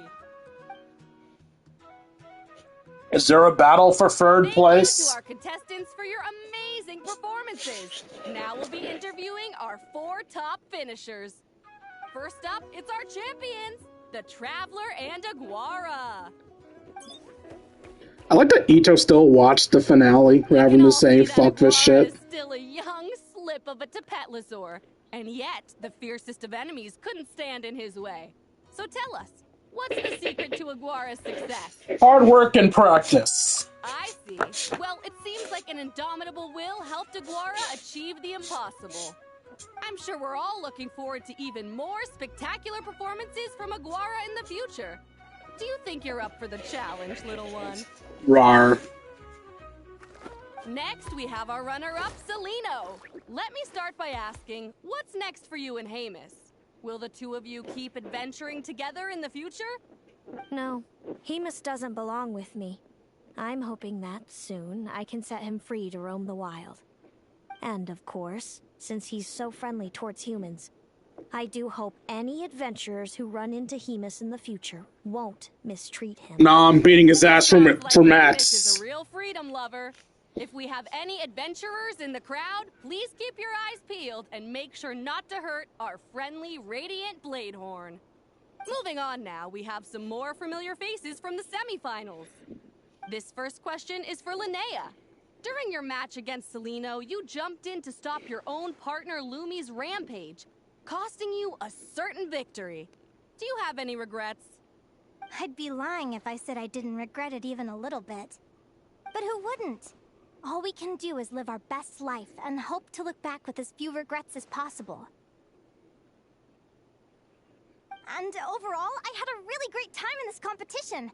I found my long-lost family, and we really care about one another. Inspiring words from Linnea. Now it's time for our final interviewee. Please welcome Viliana from Snezhnograd. Anything you'd like to share with the crowd? Well, I've been really loving Not Cry.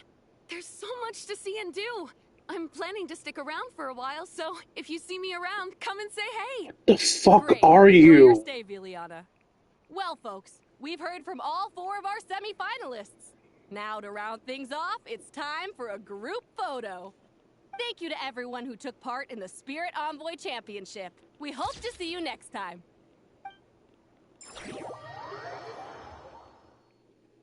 Linnea, I gotta get going. I'll make sure to tell Mom and Dad how you're doing. I know they'll be so happy for you. Without me around, your prophetic abilities will be slow to develop. But you should know that since you've been to the tundra and you've encountered others of your kind, it's only a matter of time before your abilities fully awaken. I'm sure you already know how I'm going to respond, sis. I'm not afraid to know the future.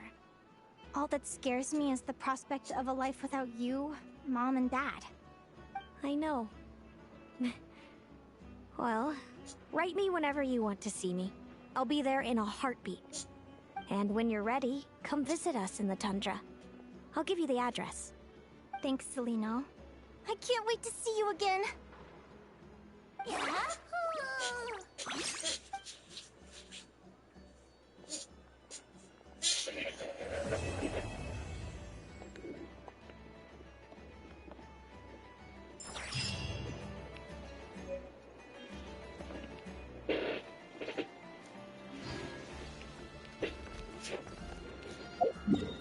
Alright. And before we end it off, let's do our Columbina thingy.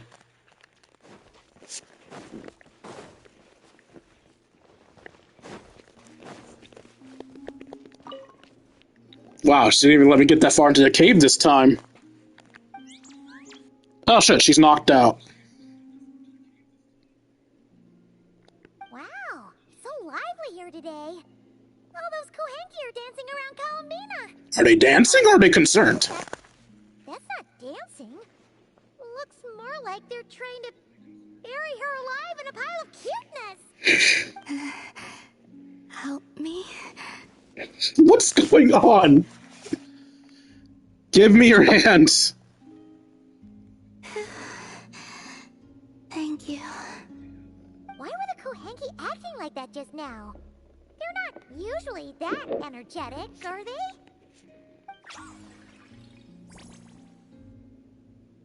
Well,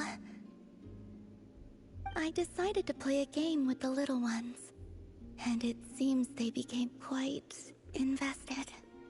Crowding around you like that after playtime? Kinda like puppies, aren't they? Maybe that's their way of showing gratitude. Only this time, their gratitude felt more like getting caught in an unexpected snowdrift. You say that, but Paimon bets you never pass up a chance to spoil them. In any case, would the 2 of you like to give it a try?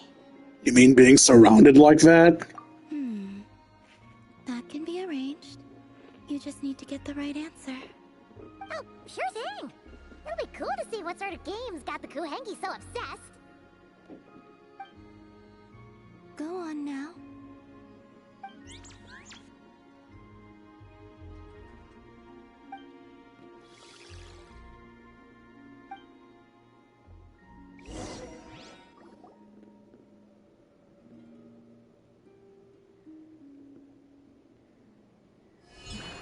All you need to do is guess the image. Huh? But it's way too abstract. They're a llama. Did you actually actually manage to get the right answer when you play Columbina? No, I guessed wrong more often than not. Huh. Well, Paimon's gonna quit while she's ahead. Why don't you take a guess, Traveler?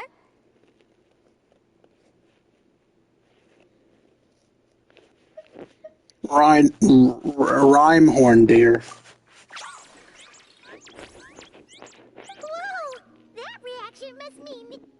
Congratulations. Your answer is correct.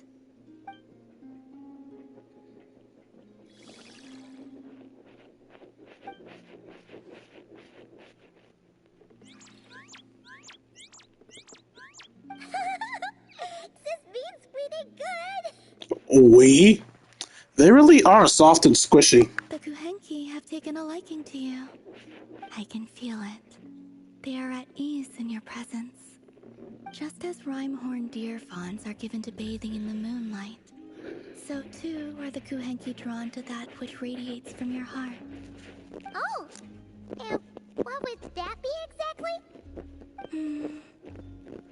A certain kindness and gentleness, I suppose.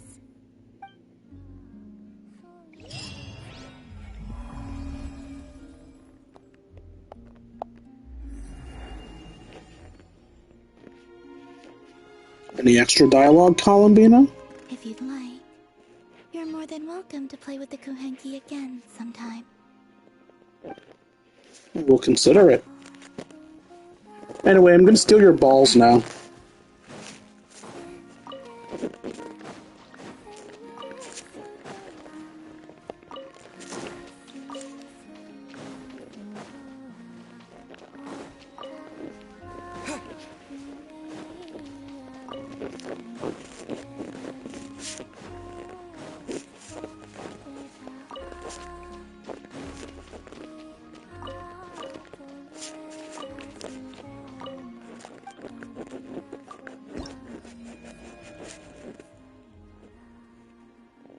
So I still have 3 more of these things to get to the 2nd level.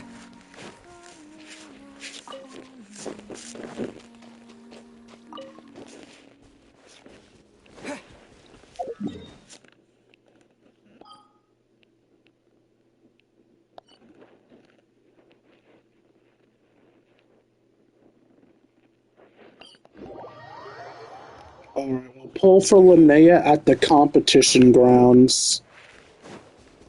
Wait. Did I go to the wrong waypoint? Was this not where the competition grounds were?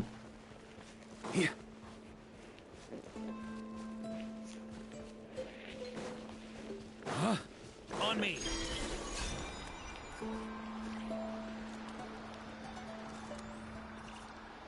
Did they disappear because we finished the quest? Is that what happened?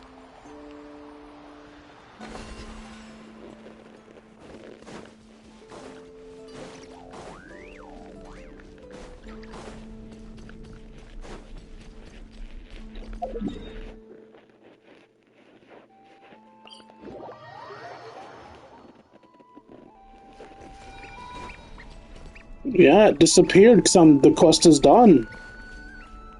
Alright, I guess we'll just do our pulls here then. I was originally going to just skip Linnea entirely, but honestly, screw it.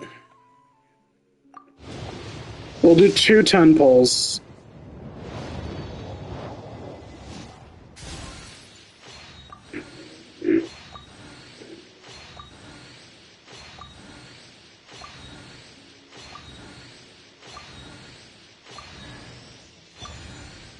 Some people say you should only get her if you got, what's her face? Yabai? But since I have,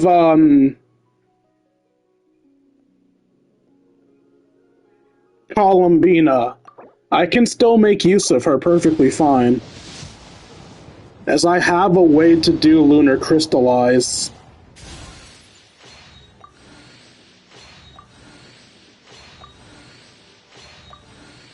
Plus, I'd like to get Lua to fill out my, what's that, Pokédex.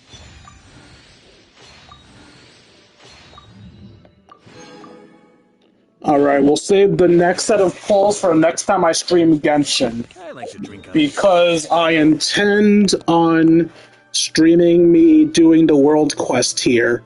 I'm not gonna read the world quest, it's just gonna be something to do.